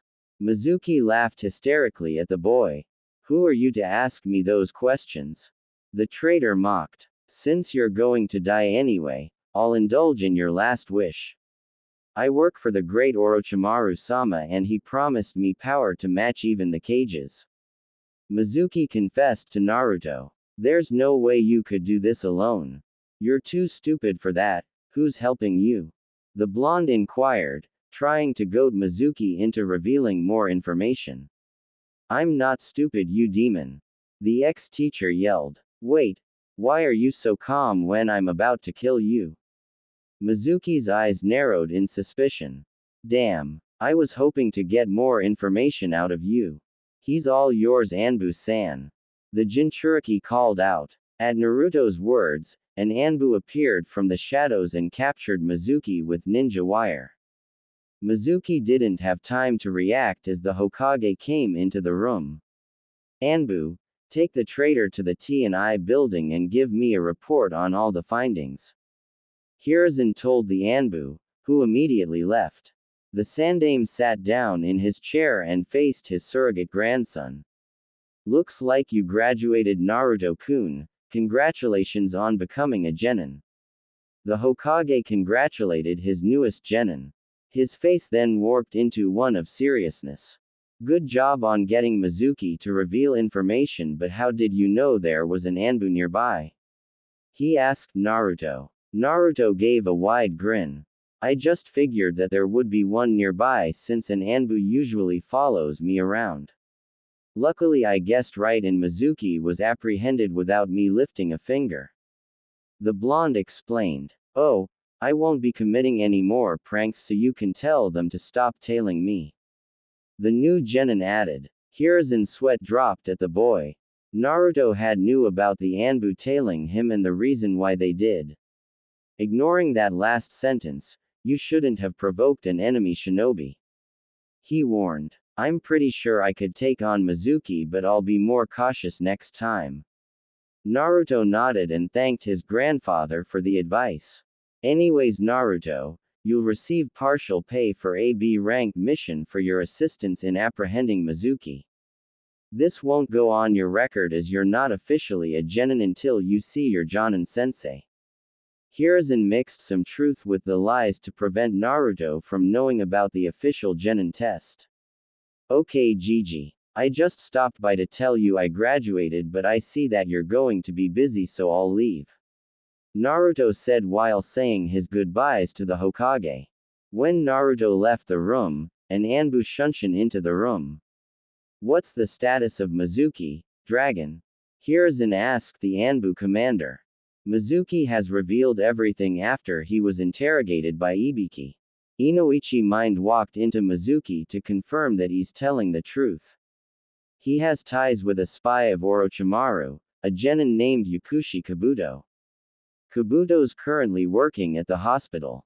We've also found a hideout that leads out of Konoha thanks to Mizuki. Dragon finished his report. The Hokage recognized the name Kabuto and scanned Danzo's route roster. I want a team to capture Kabuto but proceed with caution. From Danzo's records, Kabuto was a former root Anbu, so he has at least Chunin skills. Take another team to investigate that hideout. The Hokage ordered. He had miscalculated, trusting in Danzo's papers. Hiruzen frowned that he allowed a mole to remain in Konoha. Dragon nodded and left to gather the teams. Hiruzen lit his pipe with a small fire jutsu. How did Kabuto infiltrate Konoha without anyone knowing? He even hid in broad daylight, yet no one suspected a thing. Is it possible that there's another traitor within our midst? The old man mused as he was left alone with a stack of paperwork. A week later at an unknown location. I've returned Orochimaru-sama. Mizuki was captured by Konohagakure. I was unable to assassinate him before he revealed your secrets. I wish for you to forgive me for this failure.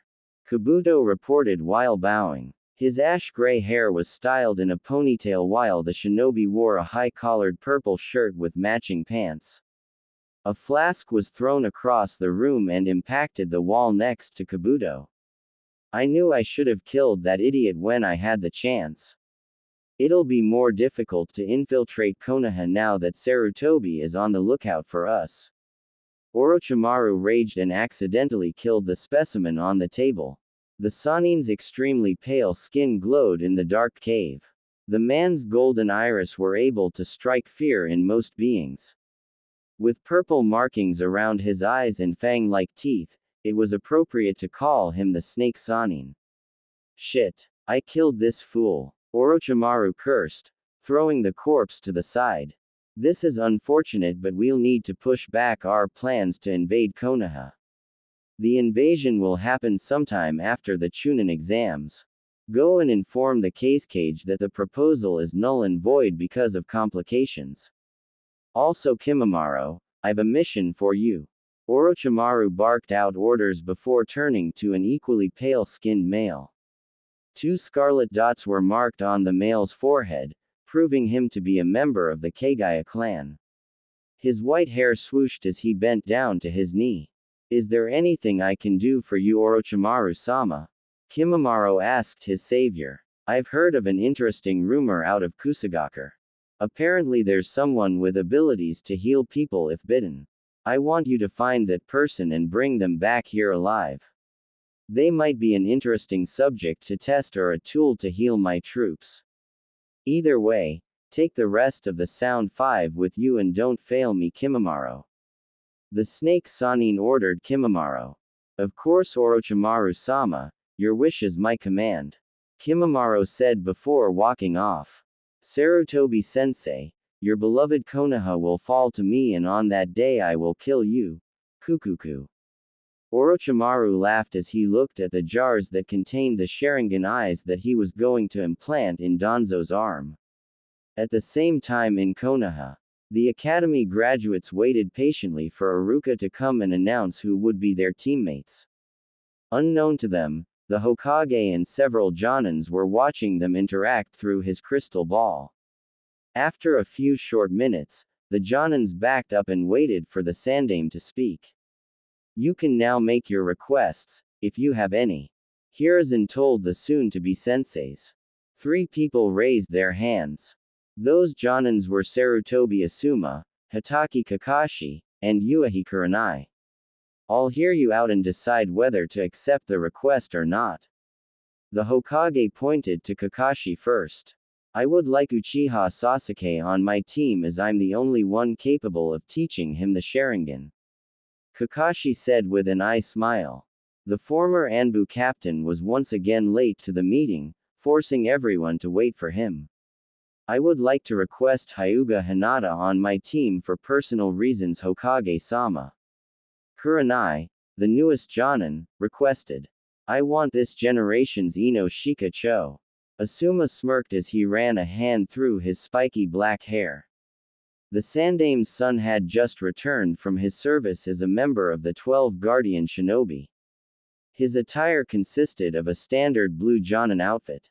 The main difference was that he had on a white sash with the kanji, fire, written in red, tied to his waist. He had a goatee similar to his father. The younger Sarutobi was itching for a cigarette, but a quick glare from his former teammate, Kurenai, stopped him.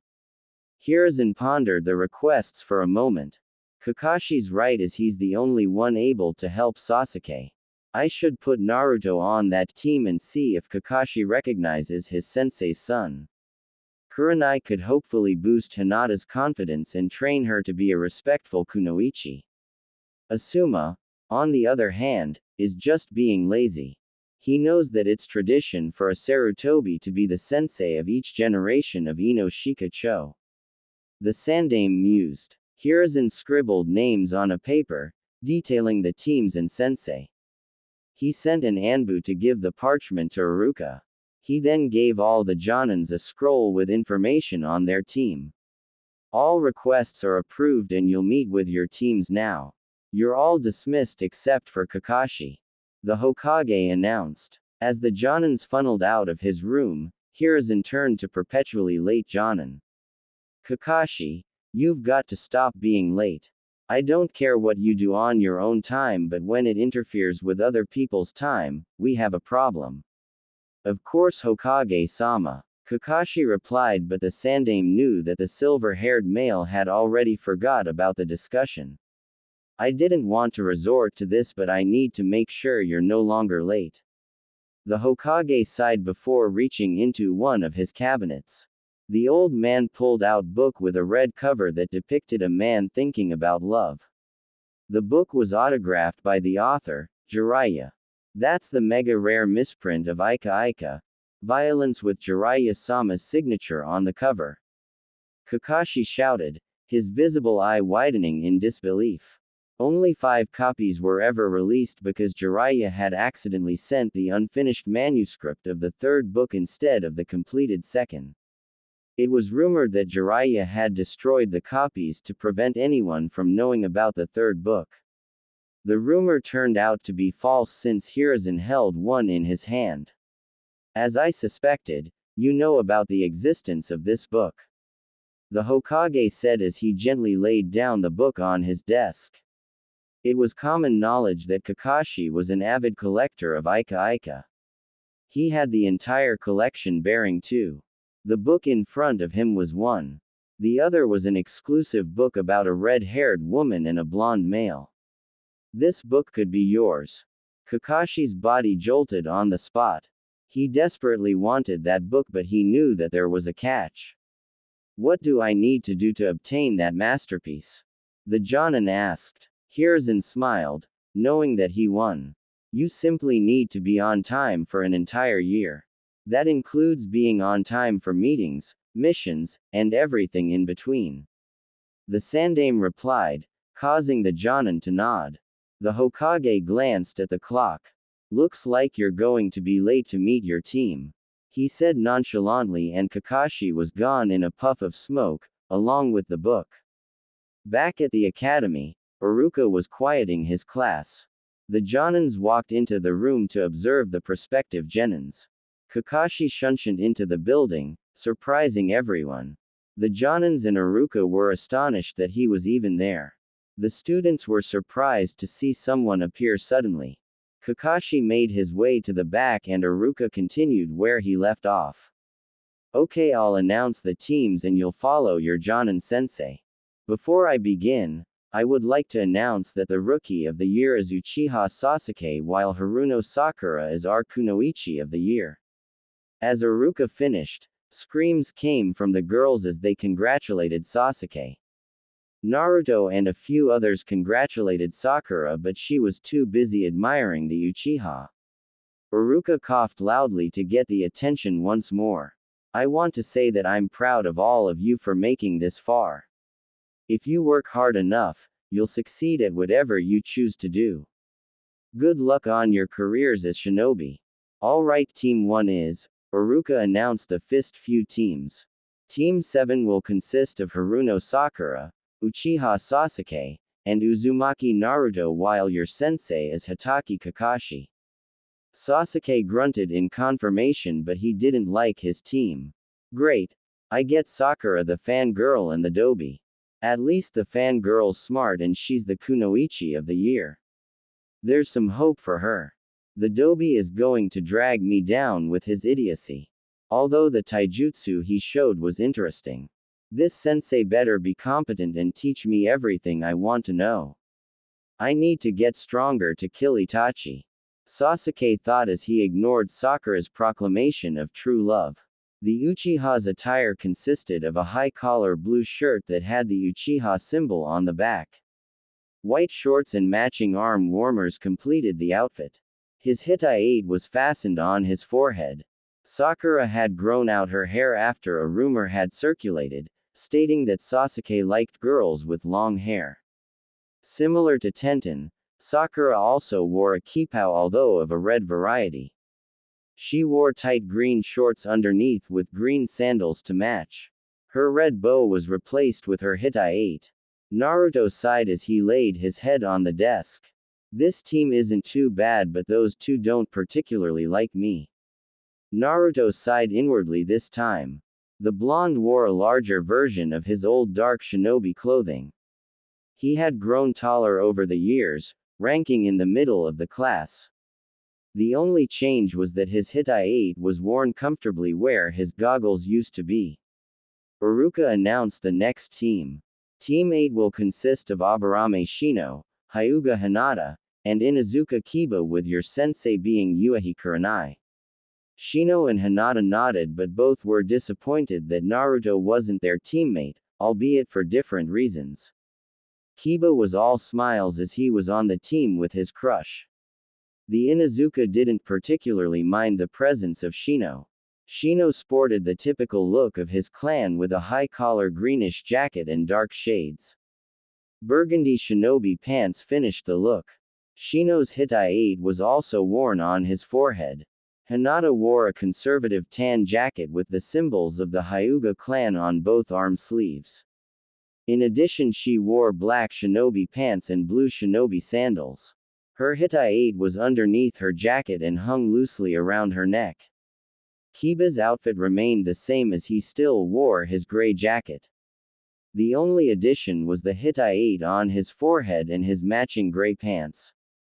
Team 9 is still in rotation, so Team 10 will consist of Akamichi Choji, Nara Shikamaru, and Yamanaka Ino, with your sensei being Sarutobi Asuma.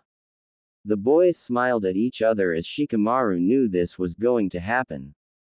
Ino groaned that she had chubby and lazy instead of being with Sasuke. Benefiting his lazy nature, Shikamaru wore a simple gray jacket over a mesh shirt. His Hittite lay loosely tied around his left sleeve, right underneath his clan symbol. He was wearing brown pants given to him by Yoshino. In contrast, Choji had the most articles of clothing. On top he wore a white shirt, with the kanji, food, on it, over which he wore an unbuttoned green haori.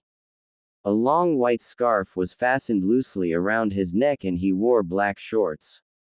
Both his arms and legs were wrapped in bandages.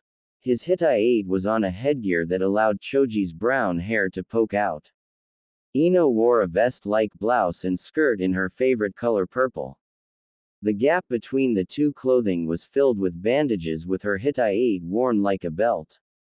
She also wore bandages underneath her skirt and white arm warmers. All three wore silver loop earrings. Sai has been selected to be an apprentice of Tenzo. Iruka announced as a brown-haired man raised his hand.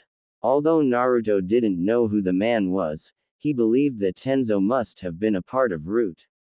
The others looked at Sai, who wore the same outfit as Shin, wondering why he had been chosen.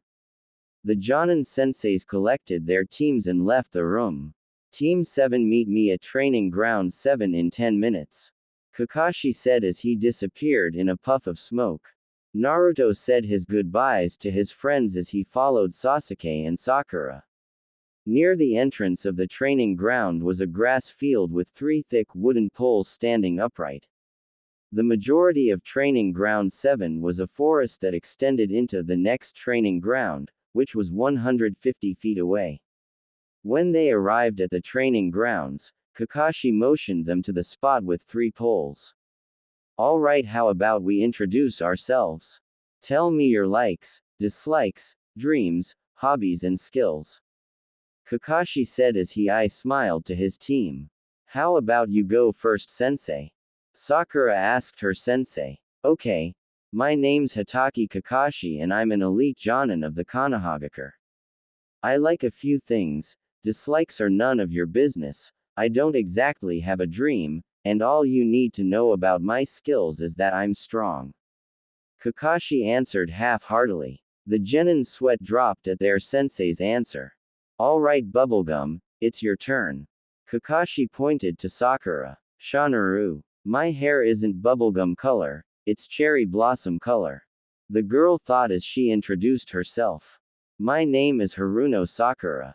My likes are blushes as she glances at Sasuke, and my dream is once again Sakura glances at Sasuke.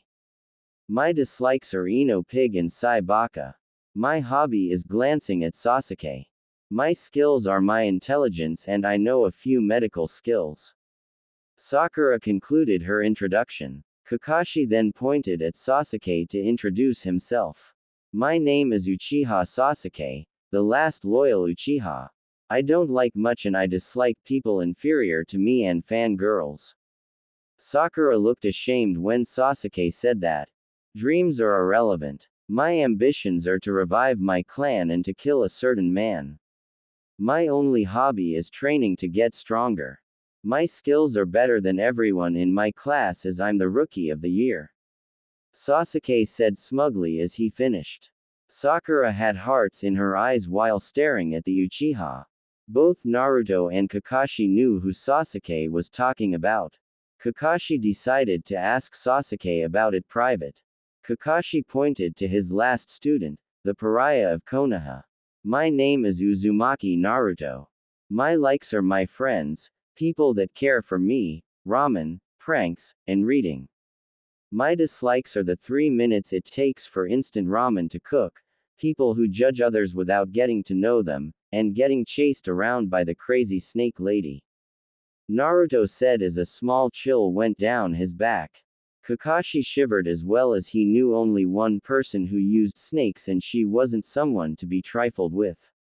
My dreams are to become Hokage and to find other Uzumaki, if there are any left in the world.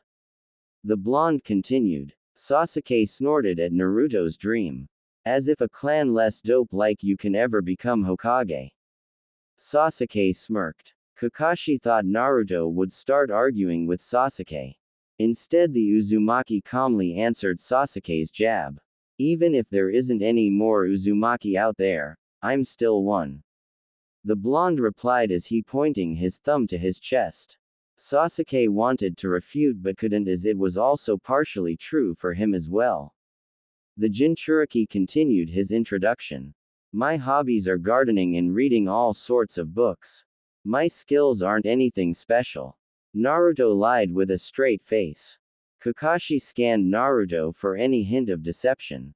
It seems I really can't trust the academy reports on Naruto. He was able to prank me when I was in Anbu. Either he's really good in stealth or he's trying to purposely hide his skills. Kakashi thought while observing the blonde. Hey sensei, why are we here? Naruto asked,